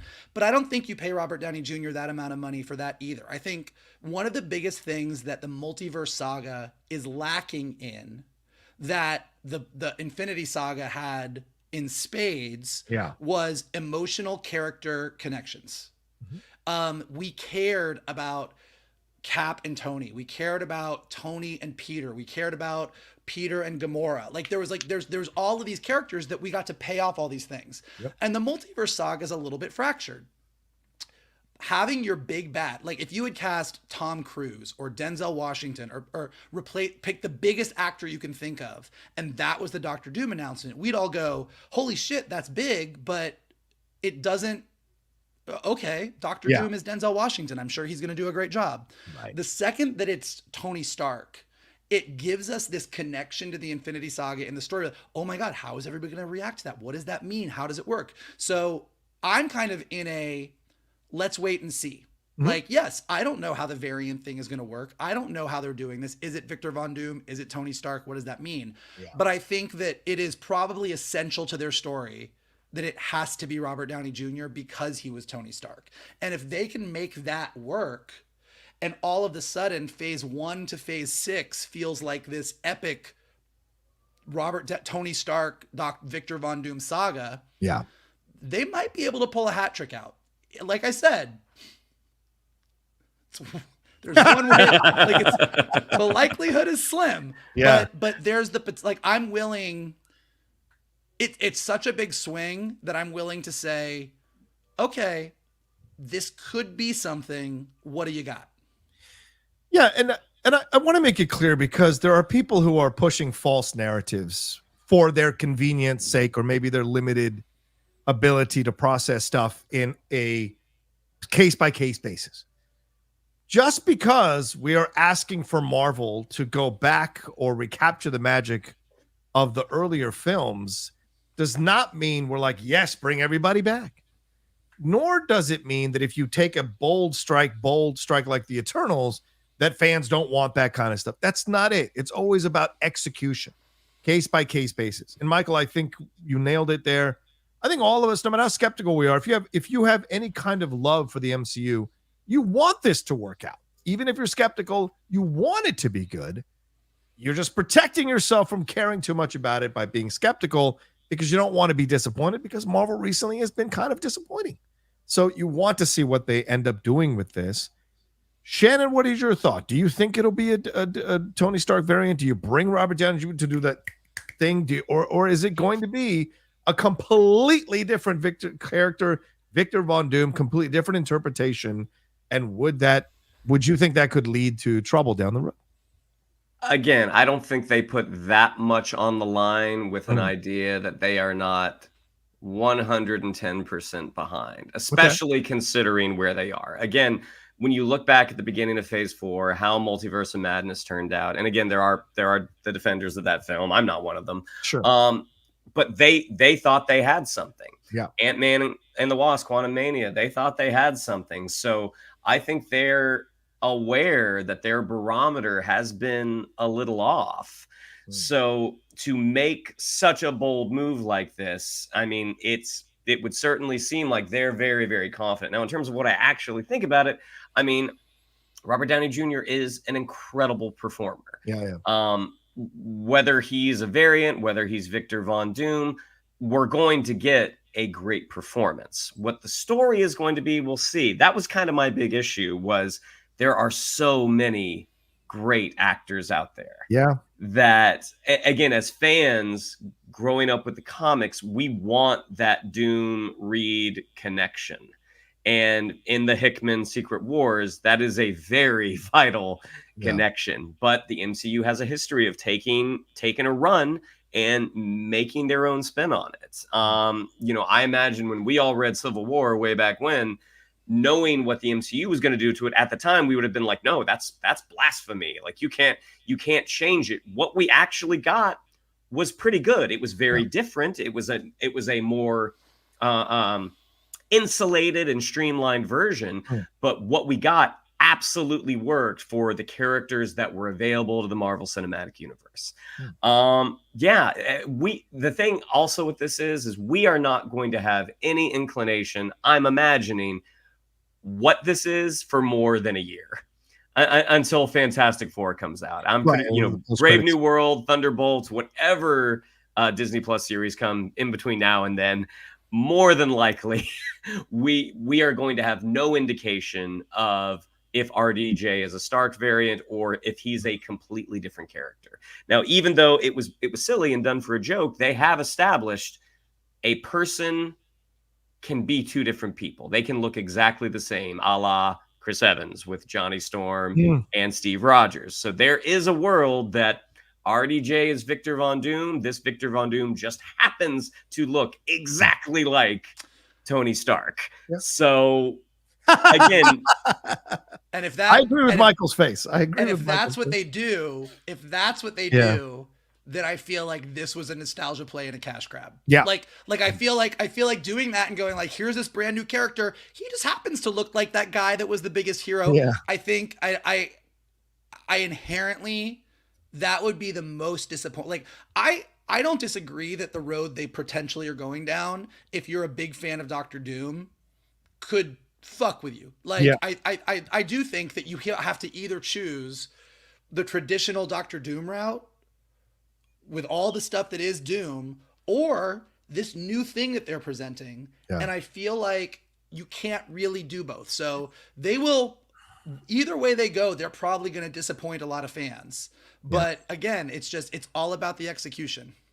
That's my concern, really, when you strip it all away. The money and all of that is that Doctor Doom is an intimidating, threatening, scary character in the MCU. And yes, you can say, oh, he's in the Fantastic Four and he's always getting beat by these.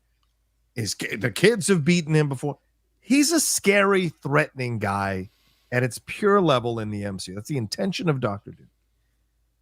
I mean, he took over a whole country, like, you know. So I've never found Robert Downey Jr. threatening or intimidating or scary in anything he's ever done. And I think this is a hell of an ask. And as you said, Michael, this is where I come to, is like, the people who like Doctor Doom in a certain format, and I don't want to do the hashtag not my Doom thing, but like, you worry, like, are they going to be able to do this? But I hope Shannon's right. I hope they've got some really exciting, interesting story to tell. And the swerve that happens will be a fun swerve to experience and witness. And I wonder if this, and I compared this when I did my reaction that night, that this is like an old wrestler coming back at a time when the company's not that strong, and he's going to help the younger wrestlers get over. And so he is going to give some more legitimacy, some more attention, possibly Russos and McFeely as part of the group of old wrestlers coming back, and they're going to write better storylines and put them in better positions to succeed, and maybe introduces the actual Doom that will take over in Earth 616 past Secret Wars. I don't know. But then again, as Michael said, you don't pay a guy this much if you don't think he's going to be doing this for a bit, you know? I'm going to offer you a counterpoint that is going to get me in trouble. Everyone can yell at me. Okay. I love Doctor Doom in the comics. I think Doctor Doom is great. I think one of the big look, I think Fantastic Four in general has clearly been hard to adapt to the screen. I think Reed's powers are hard to do in live action. I think there's a inherent cheesy G-golly whiz to the Fantastic Four that's hard to capture. And I think what they've done with this movie by placing it in an alternate universe where it is sort of a Jetsons style 60s of yesteryear Tomorrowland vibe is smart. Doctor Doom in the comics works great. On screen, a dictator in a metal outfit and a flowing green cape who does magic is real hard to make as terrifying as John is talking about. Yeah. Like, and the Marvel universe tried to do it twice and it hasn't worked. And the Marvel universe has definitely managed to take some things that I thought we would never be able to see on the big screen and make it work. So I'm not saying they couldn't make it work. Yeah. But I do think that how to bring Doctor Doom to the big screen has been a continual challenge. And this might be their way of being like, this is what makes him terrifying is the fact that he was the world's biggest hero. And now you have to bring him down as the biggest villain is a way to go. I think that, again, watching Tom Cruise or Denzel Washington or Liam Neeson stomp around in a metal mask and do villain monologues, which Doctor Doom loves to do, I don't know. I don't know if that does it. So this has me more intrigued than disappointed at this point in time. If Victor Von Doom from the Fantastic Four universe is not Tony Stark and not Robert Downey Jr., that means someone else is Iron Man. Are we looking at old Tommy Cruise getting another run? God, stop it. Let's let this go. Let's just let this go forever, please. It's not happening. I just have a feeling this is going to be a $500 million budget, if not more, for Secret Wars. Because, you know, as Jeff speculated, from what he's heard, 67 characters are going to come back. Now, that's before, of course, McFeely's come on and the Russos have come on and art. So that may completely change. But like, it seems like it's going to be a healthy budget to do Secret Wars. And it'll be interesting what it leads to. Could be this first $3 billion movie in terms of the box office. Who knows? But yeah. We have a lot of Streamlabs and Super Chats. I know, Shannon, we have you for a limited time. So is there anything more we want to say about this? Michael, Shannon, did you guys, I want to make sure you get all your thoughts out before we take the break and jump into Streamlabs Super Chats. Anything else? I mean, the only thing, and you guys briefly touched on it, was who's Doom after Secret Wars? Like, Yeah. are they going to keep paying Robert Downey Jr. between $50 and $100 million? Or is there a Doom after Secret Wars? Yeah, or maybe Like, Doom goes away. Secret Wars ends, and it's already been announced that we're going into the mutant saga. Yeah. There's a lot of characters on the table. So I don't know what the state of the MCU is post Secret Wars. I don't know how they reboot the MCU after the entire multiverse collapses. If you've read Jonathan Hickman's Secret, I mean, there's one character in the Fantastic Four that's essential to that story, and I think he's going to be featured in Fantastic Four and be really important in Doomsday and Secret Wars, and his name is Franklin Richards. But I think that however they reboot that universe, just as we had Thanos, we had these characters, like, this might be what we get for Doom. Yeah. Like it or not, love it or not. I don't know that we're going, here's Robert Downey Jr.'s $50 bajillion paycheck, and now it's Liam Neeson. Like, I don't know that that's what we do. So we'll see. Yeah. Very possible. I just don't want to see a love triangle between RDJ, Pedro Pascal, and Vanessa Kirby. I just don't want to see that. That's ridiculous to me. I mean, I would watch the three of them do anything together. Yeah, there you go. Michael Shannon. Oh, you said Michael, Shannon. Otherwise, I was going to say Michael Shannon would have made a good Doom. Yeah, Michael Shannon would have been a great Doom, but he's already been Zod. So, all right, let's take a quick break. And on the other side, we'll answer these Streamlabs Super Chats. We have 30 minutes left with Shannon, so we'll try to power through as much as we can before we got to say goodbye to our own short king. We'll be right back right after this. I'm going to turn the air conditioner on. Okay, all right. Well, let's get into these Streamlabs here while Shannon does that with the air conditioner. Michael, there's a lot here from everybody. So let's start out with a few of these Super Chats, and then we'll get to the Streamlabs. Chris Ratzov says, when do you think we'll get a quick cameo of Jeff Snyder doing Geek Buddies intro? You guys rock. Probably never. Jeff Snyder, Geek Buddy. And we probably have a higher, there's more of a likelihood of Tom Cruise's Iron Man. Yeah, I think Michael's right. I am Jeff Cam says, hello, General Grievous. I kid. Feel better soon, Mr. Vogel. Don't care about MCU. But I will say, I hope Skeleton Crew isn't as meh as it looks. Okay. Didn't they release 4 pictures? First of all, oh boy, I don't sound that bad. First of all.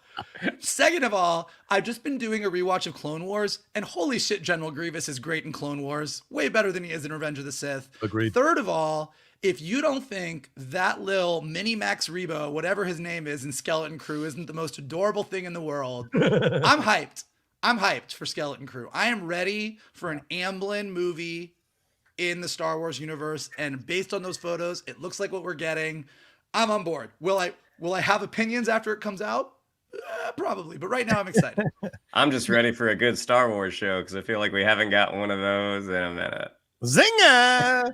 Yeah, I unfortunately got aggregated by the wrong section of the Star Wars universe who took something I said on Christian's show, and I want to clarify it here in case anybody's watching. I didn't say Disney is worried about the quality of Skeleton Crew. I said they're worried about Skeleton Crew behind the scenes because they're worried about how it's going to be received because of how Ahsoka was received and how Acolyte was received. And that's what I had said, but people took it and ran it in such a negative direction. And so I just want to clarify that on this particular show. Fantastic 314 says, Deadpool and Wolverine definitely followed the storyline of Thor Ragnarok. The movie was amazing. I've seen it 3 times with more coming. Ragnarok, does that make sense? I mean, he put together a crew. I mean, it was a buddy comedy. Yeah, I guess so.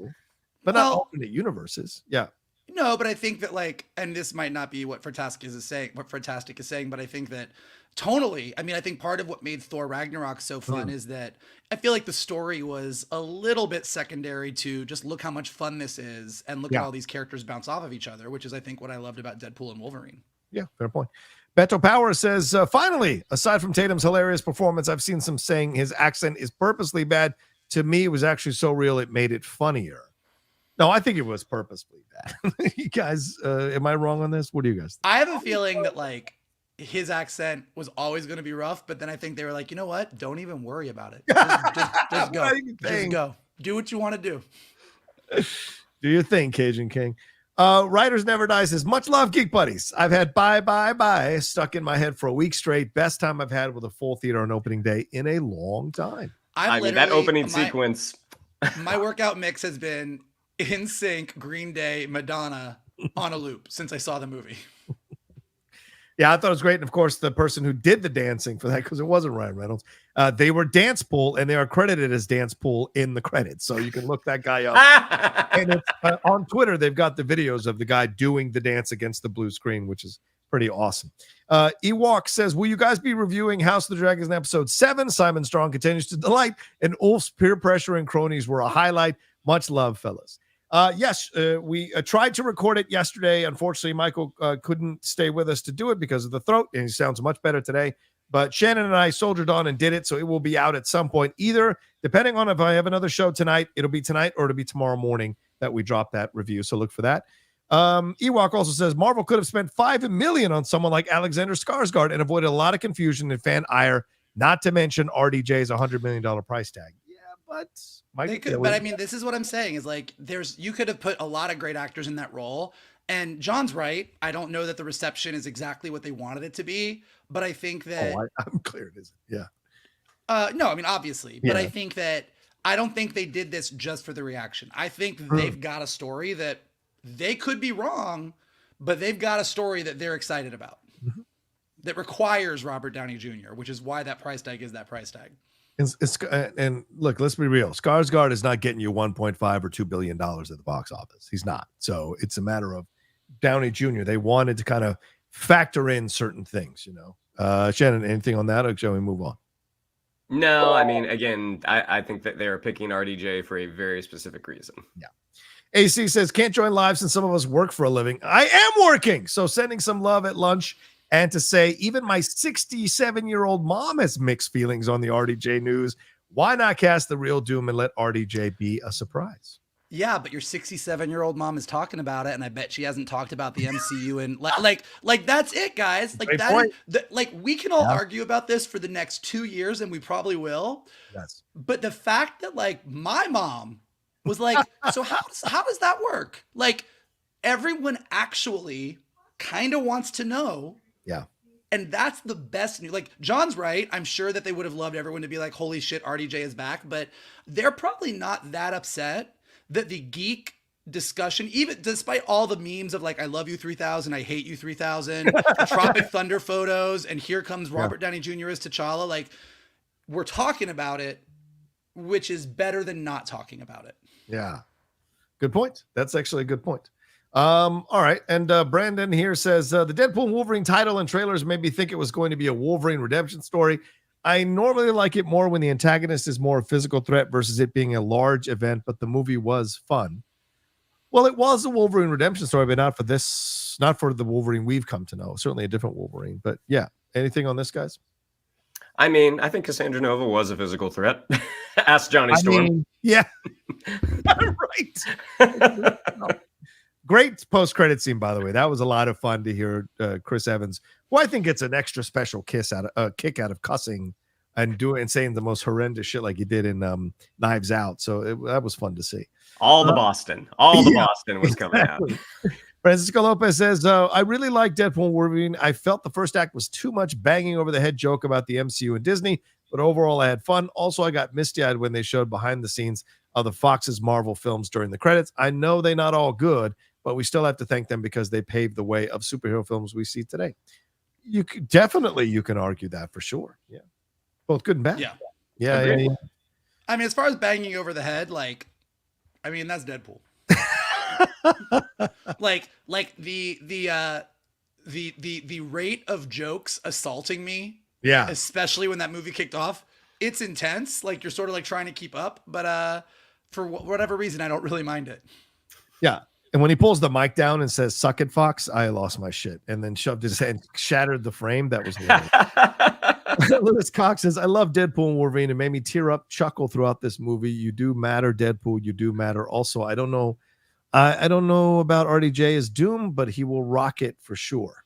He has another one, but I can't find it right now. So, all right. Thank you, Lewis. Yeah. Appreciate it. Derek Johnson says, love the show as always, guys. Bit of info. Tatum did grow up in the Bayou. And as wild as it was, I do know some Creoles and Cajuns who talk like that. Fair point. I'm a Marvel shill, so I'm just along for the ride and see where it goes. All right, Derek. Fair point, Derek. Maybe there are people who talk like that. I was about to do my version of that Creole accent, but I don't want to offend anybody. So just gonna... Sean K says, with the 2 million soups currently parading in the MCU, I question how Marvel will handle them in the Avengers movies, since there's no established connection with any of them bar Spider-Man. I mean, that's a fair point. It's the emotional connection that's really missing. I do know, and it feels like this line was 80 yard in, but in the Brave New World footage, in addition to Harrison Ford introducing adamantium, he says specifically to Sam in the trailer that they showed at Comic-Con, I want you to put the Avengers back together, which is not what he says in the first trailer that was released. So I do think with Brave New World leading into Doomsday, this idea of there are all of these heroes, there's all these powered individuals, who is the new Avengers team? And I think that is sort of hopefully part of what they're trying to build in. I also heard that not only are the Russos doing Doomsday and Secret Wars, but they're also going to be producers on all the movies leading up to it. Yes. And I think helping to sort of, as best they can, because this is definitely, we're in Band-Aid zone, build in some of those emotional connections and arcs to get to a place. Yeah, absolutely. Which is something Marvel has, I think, had never done in the past, worked with another production company on their respective films. But I imagine that was what the condition was for the Russos to come back. Al Rencha says, Rocha, you ready to buy Christian his steak dinner? Yeah, I am. Fuck. Because I said it wasn't going to go past 750.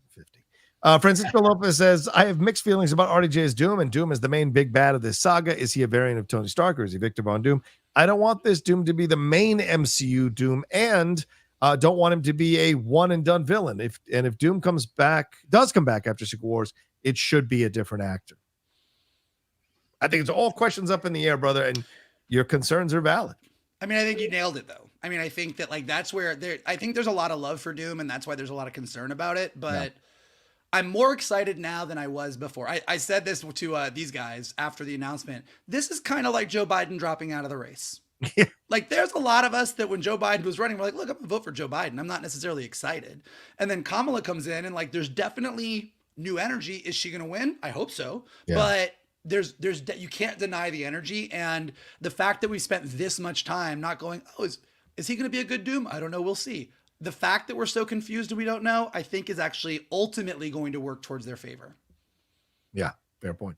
All right, let's hit some of these Streamlabs as well. Curbside Prophet 13 says, for your Geek Buddies Deadpool review, Nova says they wore the magician's skin for 4 days. Could this be an explanation for Steven's strange behavior in No Way Home? It'd make sense that he's visited the Void dealing with an incursion. Gentlemen, interesting connection there. Do we think that Strange in No Way Home is Cassandra Nova wearing Doctor Strange's skin? Ooh. No, I don't think that's it. Okay. When Cassandra Nova said a magician came in and they had the sling ring, it's like, all right, there's been a lot of sorcerers. Yeah, true. So I don't think it's I don't think it's Stephen Strange, and I would go as far to say it's not someone that we've met before. Maybe it's that guy from She-Hulk. Yeah, good. Maybe it was Benjamin Bratt. Luke Pip says, love my Geek Buddies. I share your points of views on the movie. I didn't love it, but I had a fun time watching it. Wait a minute. I loved it. That's not my point of view. With so many moments that merit rewatch, Cassandra Nova was so full of promise, but wasted. Oh my God. I needed more Gambit. Agree with you all about X-23 as well.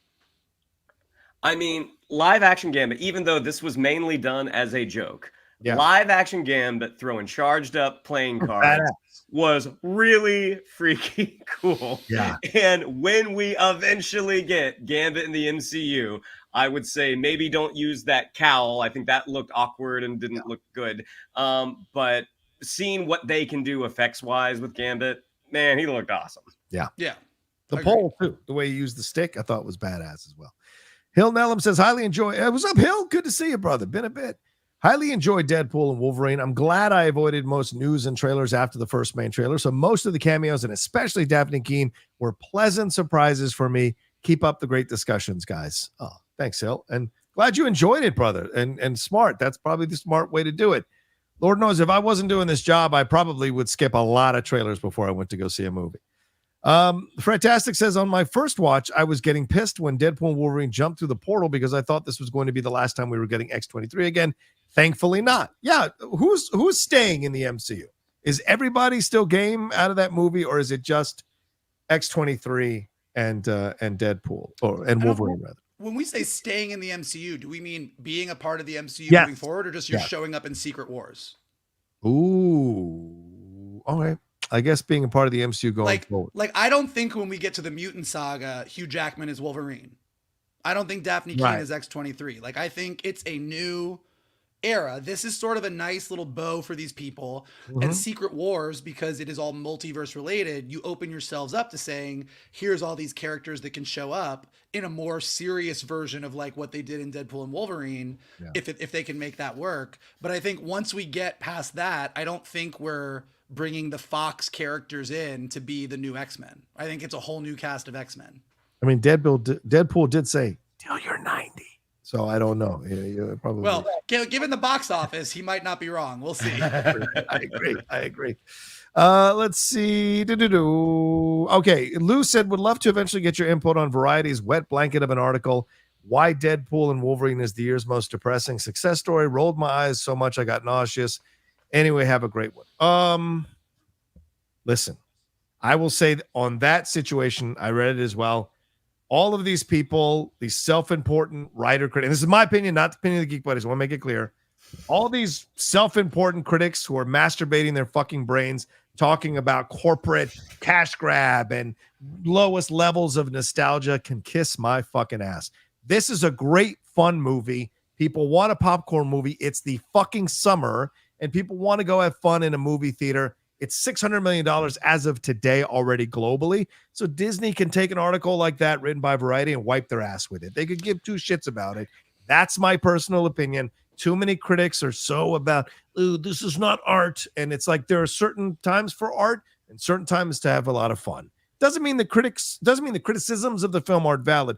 Absolutely. But this whole like they're ruining cinema nonsense when the fact that these Marvel films keep allowing these theaters to stay open so you can put in your little independent film, that matters. So that's my 2 cents.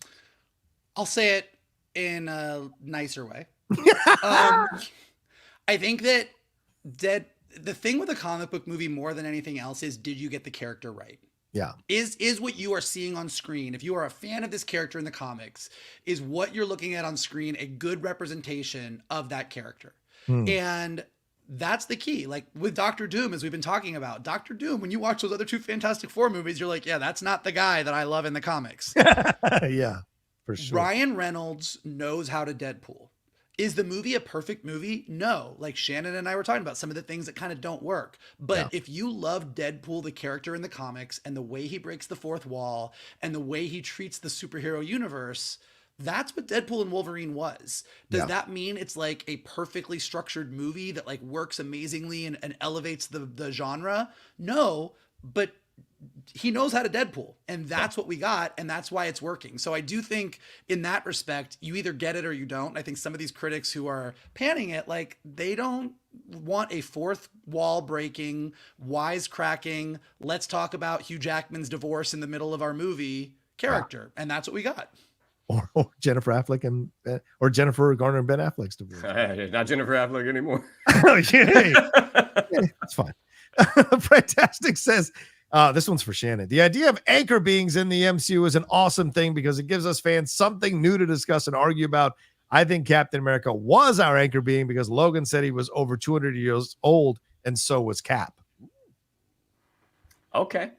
I mean, if this concept works for you, fantastic. Or Fredtastic. But for me, I think when you're looking at what they're the task that's ahead of them, if the concept of anchor beings helps them in the storytelling, it will stick around. From where I'm sitting, and I could be 100% wrong, and Vogel would be able to come in and talk about this way better. I don't see where that concept helps. Okay. Look, anchor being is really close to Nexus being.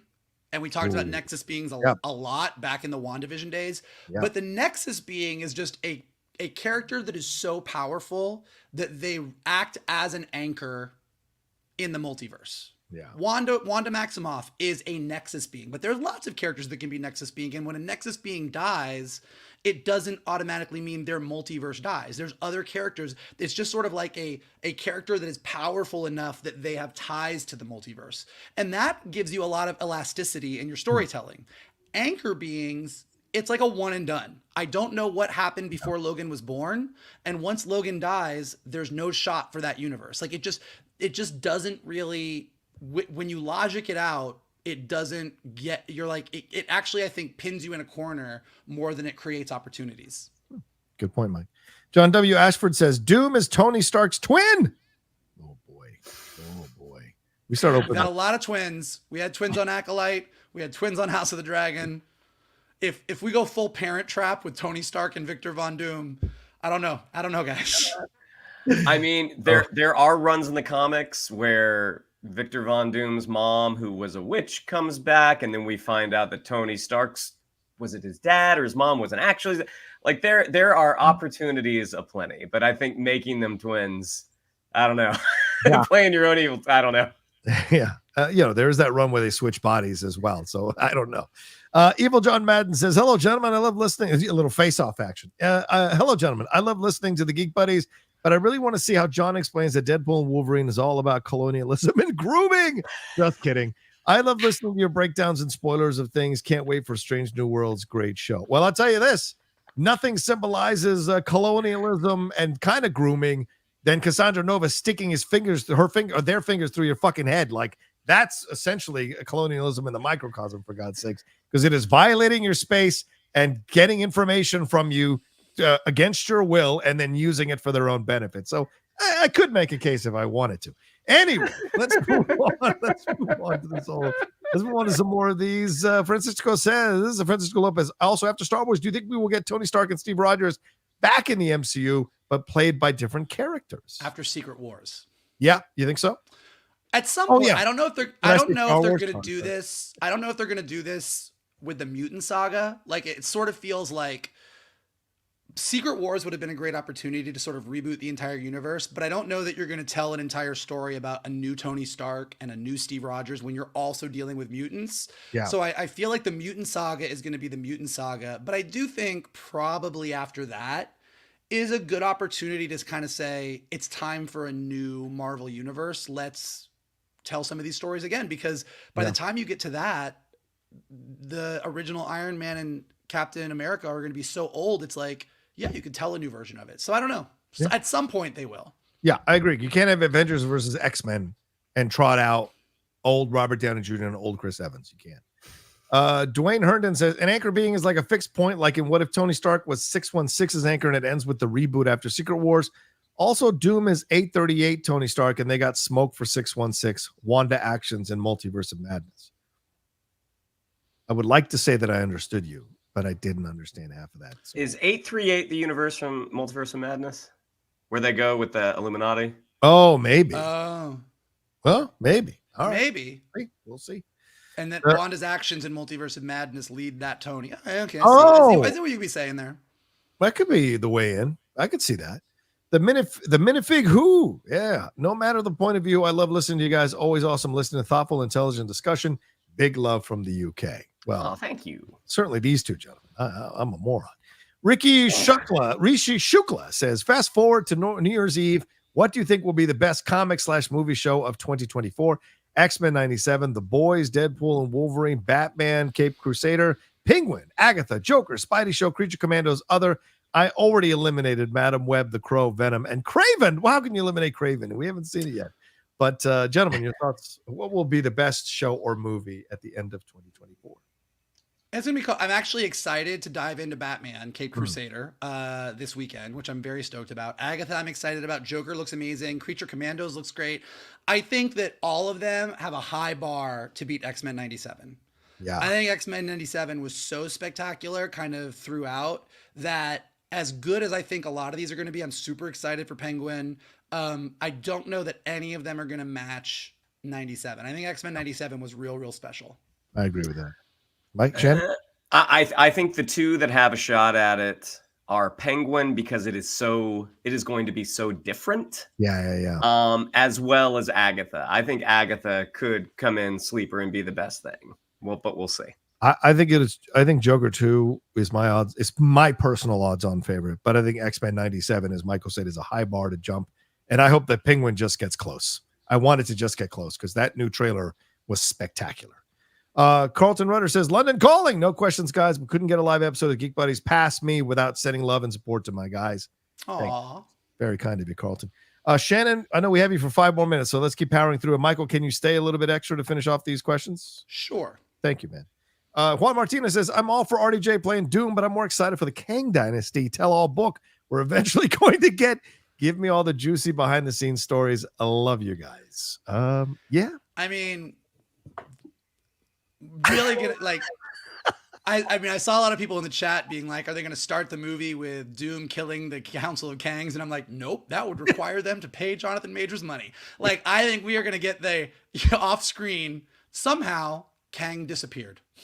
I mean, you could argue what's the last? Oh yeah, Loki season 2, I guess. But yeah. Yeah. Well, I mean, the reign of the MCU, that book that came out earlier this year or later last year. I would love to see a volume 2 with everything that's happened in phases 4, 5, and 6. So with those writers, it was a nice paycheck, I'm sure. But yeah, the Jonathan Majors thing. Look, I saw people. Certainly, I posted this yesterday, or I talked about it yesterday on Hot Mic. Godfrey, the comedian, came out and spoke about it. How does a black man with one incident on his record get pushed aside for a white man with a lot of incidents on his records? And I think Chillin' in the Basement said it best. He said that all happened. The one incident happened while he was at Marvel. All the stuff RDJ did was way before Marvel, and so that's how you kind of have to factor in these situations. And it's about brand saving. I don't think it was let's shove aside the black guy for the white guy. I don't think that was that at all. They did what they needed to do business wise for themselves. So, but the concern is valid. It certainly happened in the past. Derek Johnson says, I want to say something about the subtlety comments about the boy show. It's hard to be subtle when there's an orange head who talks like a comic book supervillain. Like, how do you be subtle when real life is a comic book? Fair point, Derek, especially after yesterday, for fuck's sake. You're not wrong. Yeah. So subtlety in the modern era is challenging. Sure. SNL struggles with it every time they do one of those sketches. Mr. Poppy says, you pay RDJ all that money to save the Marvel brand. That's what you pay him all that money for. Very true. Yeah. Derek Johnson. You got what's his face, a 67-year-old grandma asking how it's going to work. So, like people are intrigued. They're talking about it. Derek Johnson says, I love the show. I'm at work and definitely not paying attention when you guys are on. Keep up the laughs and got to get you guys live more. Oh, for sure. Yeah, definitely. Thank you, Derek. Love going live with these guys and you all. Tim Sim says, happy to see Vogel back and his voice recovering. Sending best wishes to the trio, though personally bummed at Kang being written out, though they have a way out with TVA's new purpose of pruning all Kang variants in Loki's finale. Yeah, I feel like that's what they're going to use. Yeah. I mean, I think like that was sort of a setup to be like this one Kang breaks through and that's what Kang Dynasty is. But like, yeah, they basically did wrap it up with a bow where we're like, okay, if that's the last we see of Kang, cool. Yeah. Yeah. Shannon, you can call it whenever you need to call it. We'll just keep going. If you say you have to go, you can. All right, cool. Patty Boy says, when are you doing a Maxine live spoiler review? Never. Iron Man. That's when we'll do it. I got to catch up on that trilogy. C Black says, C Black from Florida State. Shout out. Go Knowles. Robert Meyer Burnett on Campia's show said he heard about the Tony Stark thing in November. Oh, well, I guess it goes that far back now. Possibly. So, yeah. I mean, honestly, I think as soon as they kind of, even before the Jonathan Majors ruling came out and they officially announced it, like the second that all that went down, they were like, what are our options? And I do think this whole idea of, if you track it that way, the idea of what if Tony Stark was a Victor Von Doom, however they end up cracking that, that idea came about. They started really quietly talking about it. And then Robert Downey Jr. said, I'll do it if the Russos do it, which then led to, like, you can sort of track this is how it all went. Well, and you can even, the moment a character dies in something as huge as this, you immediately start thinking, how do we bring them back? Especially when they are as valuable a commodity as Robert Downey Jr. Yeah, especially because in the comics, they always come back. Derek Johnson says, I'll put another 20 in here if Mike does that Creole accent. Go for it. Ain't worth it for $20. Yeah. Yeah, I agree. And with that, I'm out of here, just in case. Thank you, Shannon. Appreciate it, brother. Let people know where they can find you real quick. Yeah, if you'd like to follow me on social media, on Twitter, it's at, I've never done it, my name first, at Shannon_McClung, and on Instagram at Shannon the Geek Buddy. Next week, Dream Sequence comes out August 5th. August 5th. I'll see y'all later. All right, thanks, Shannon. Appreciate it. Much love, brother. Bye. All right. See you later, my share. We'll keep we'll keep going here. Tim Sims says, is one of the few who loved phase. Oh, I have to adjust my camera. One of the few who loved phases 4 and 5. Played out, controversial, I know. I'm actually on board with tightening up and improving the creative process towards the Kang Dynasty, but not this desperate move to Doom with RDJ. 100% thumbs down. Thumbs down. Really? Okay. Interesting. You know what? As I have had laryngitis this week, I really couldn't do anything. And I did what I like to do most. I kind of just did my mini MCU watch. I did Captain America to Winter Soldier to Civil War to Captain America to Winter Soldier to Age of Ultron to Civil War to Infinity War to Endgame. And then I kind of started diving into phases 4 and 5. And even though they're not my favorite movies, I think there's still stuff to enjoy in them. So I'm not a complete hater on the multiverse saga. I just think the multiverse saga lacks the emotional connections and through lines that the Infinity Saga has. Yeah, I agree. I think 4 and 5 gets an undue amount of criticism.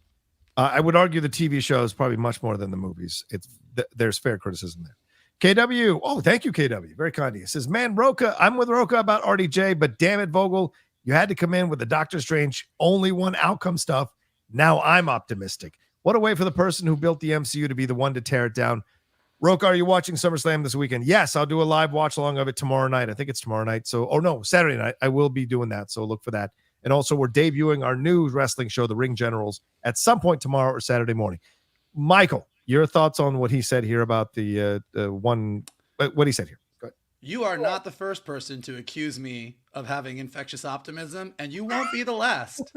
I have made this guy optimistic way more than he ever thought he would be in the past 25 years. And I'm telling you, I know that I'm setting myself up most likely to be very disappointed, but where I think this story could go, man, I got the tingles, and I'm probably gonna be disappointed. But like I said, he's not wrong. One way. Michael's not wrong. It's better to be optimistic than pessimistic about the world. Tony Peluso says, love you guys. Not a geek question, but who will be the VP for Kamala? Ooh, good question. Or Kamala, sorry.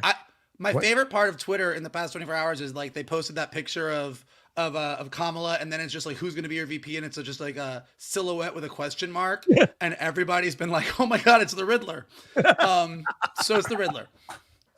The Riddler it is. Probably Kelly, but don't count out Shapiro. Tim Sims says, safe to say that no matter how we feel about the multiverse saga, almost all of us are looking forward to the mutant saga and the X-Men, thanks to X-Men 97. Absolutely. Yeah. I will say X-Men 97 did this, Deadpool and Wolverine did it too. As much as we all go, oh, I'm mad about the state of superhero movies and this isn't working and what's Marvel doing? Whenever something comes out that we like, we don't give a shit. You can have had a run of bad movies. When you give us something good, we're like, okay, we're back in. Give me more of this. Yeah, agreed. And then Derek says, just cause no accent needed. Well, what's the point if he's not going to do the accent? I said, mon cher. You did. And one last one, John W. Ashford said, I was just kidding on the twin thing. LOL. However, what do you think the ages will be of his X-Men when they arrive? Ooh, I think that's one of the reasons why, like, you're not going to start your mutant saga with a bunch of characters that played the X-Men in 2000. Yeah. So I do think it's going to be a much younger cast of people because, look, depending on how long they want to go with the MCU, the mutants that come into the mutant saga, putting the Avengers and every other hero aside, those mutants could carry us for another decade if they really get mutants right. Yeah. So they're going to want to cast younger actors who could then be like, we're doing the mutant saga. Then we're doing the Kree Skrull saga into the Phoenix saga, or like whatever it is they want to do. And they could, if you get young enough actors who we buy as Scott and Jean and Logan and Hank and Bobby and everybody. Yeah. Storm, obviously. They could take us and Marvel for like another decade. Yeah. I agree. And I'm sure that's the plan that they're already kind of looking at. And I think that means, I think Young Avengers might not happen. I just have a weird feeling they're going to reset a lot of things here at the end of Secret Wars. Because I don't think Ironheart or Armor Wars. Oh, I don't think we're seeing the light of the day. I don't know that we ever see those. We've heard nothing about Ironheart. We've heard nothing about Armor Wars. Yeah. The thing about Young Avengers is, and look, I think the way they've handled it has been clunky AF. Like the Kamala Khan coming in at the end and talking to Kate Bishop, but you can't tell me that Joe Locke and Agatha all along is not Billy. Like he's absolutely Billy.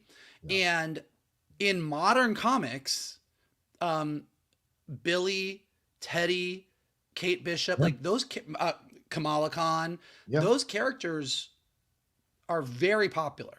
Yeah. And particularly if when you get into the mutant saga, you're not going to do a recast of a younger Tony or a younger Steve, and you're going to have Sam and you're going to have whoever. Like, there's a world where those Young Avengers can really like take a step up, and maybe it's only going to be a Disney Plus series, but I think that there's good characters there and there's a lot of interesting stuff. So I think that that's a thing that I want them to do, because I just think those characters can really get people excited about the universe again in a way that some of the other stuff they've done as of late has not. Yeah. Certainly we'll see how the Fantastic Four casting works as kind of a precursor to what we'll see the X-Men casting work, if it works or not. So one last super chat here from Kevin Frazier. Says, I can't believe I get to watch you guys live. Smiley face. Hands down, one of the best review-oriented shows out there. That's very kind. Thank you so much for inspiring. Michael, you're hilarious and brilliant. Shannon, the savant. Rocha, the goat. Vote, people. Vote. That's for sure. Well, thank you very much. That's a great way to end. I love it. That is a great way to end. Thank you all so much for hanging out with us here on this live episode of the Geek Buddies. We appreciate it so much. If you are catching us just now, earlier in the episode, we did our spoiler review for Deadpool and Wolverine. Just go all the way back to the front of the episode, and you'll catch us talking about it for about 45-50 minutes. And then we jump into all the Hall H, Robert Downey Jr. stuff. So thank you very much for everybody who's hanging out. Thanks for the lively chat, the Streamlabs, and the Super Chats. Michael, what do we have to tell them as we're wrapping up here? Go ahead and smash that like button below. Subscribe to Johnny's Outlaw Nation page if you have not already. The live chat was great, but if you're catching us later, leave your comments below and let us know what you thought of Deadpool and Wolverine, what you thought of the Marvel Hall H stuff, and most importantly, what do you think of RDJ as Dr. Doom? If you're listening to this on a podcast, go ahead and leave us some stars and comments so we go up in the rankings. And as always, the best thing you can do is retweet this video, post it on your socials, send it to your friends, and tell them to hang out with your buddies, the Geek Buddies. There you go. All right, thank you all so much. Take care of yourselves. Be well. Look for some more content coming out from us very soon. Certainly we have that House of the Dragon finale coming up this weekend, and we'll talk to you next time with another brand new spoiler review episode of the Geek Buddies.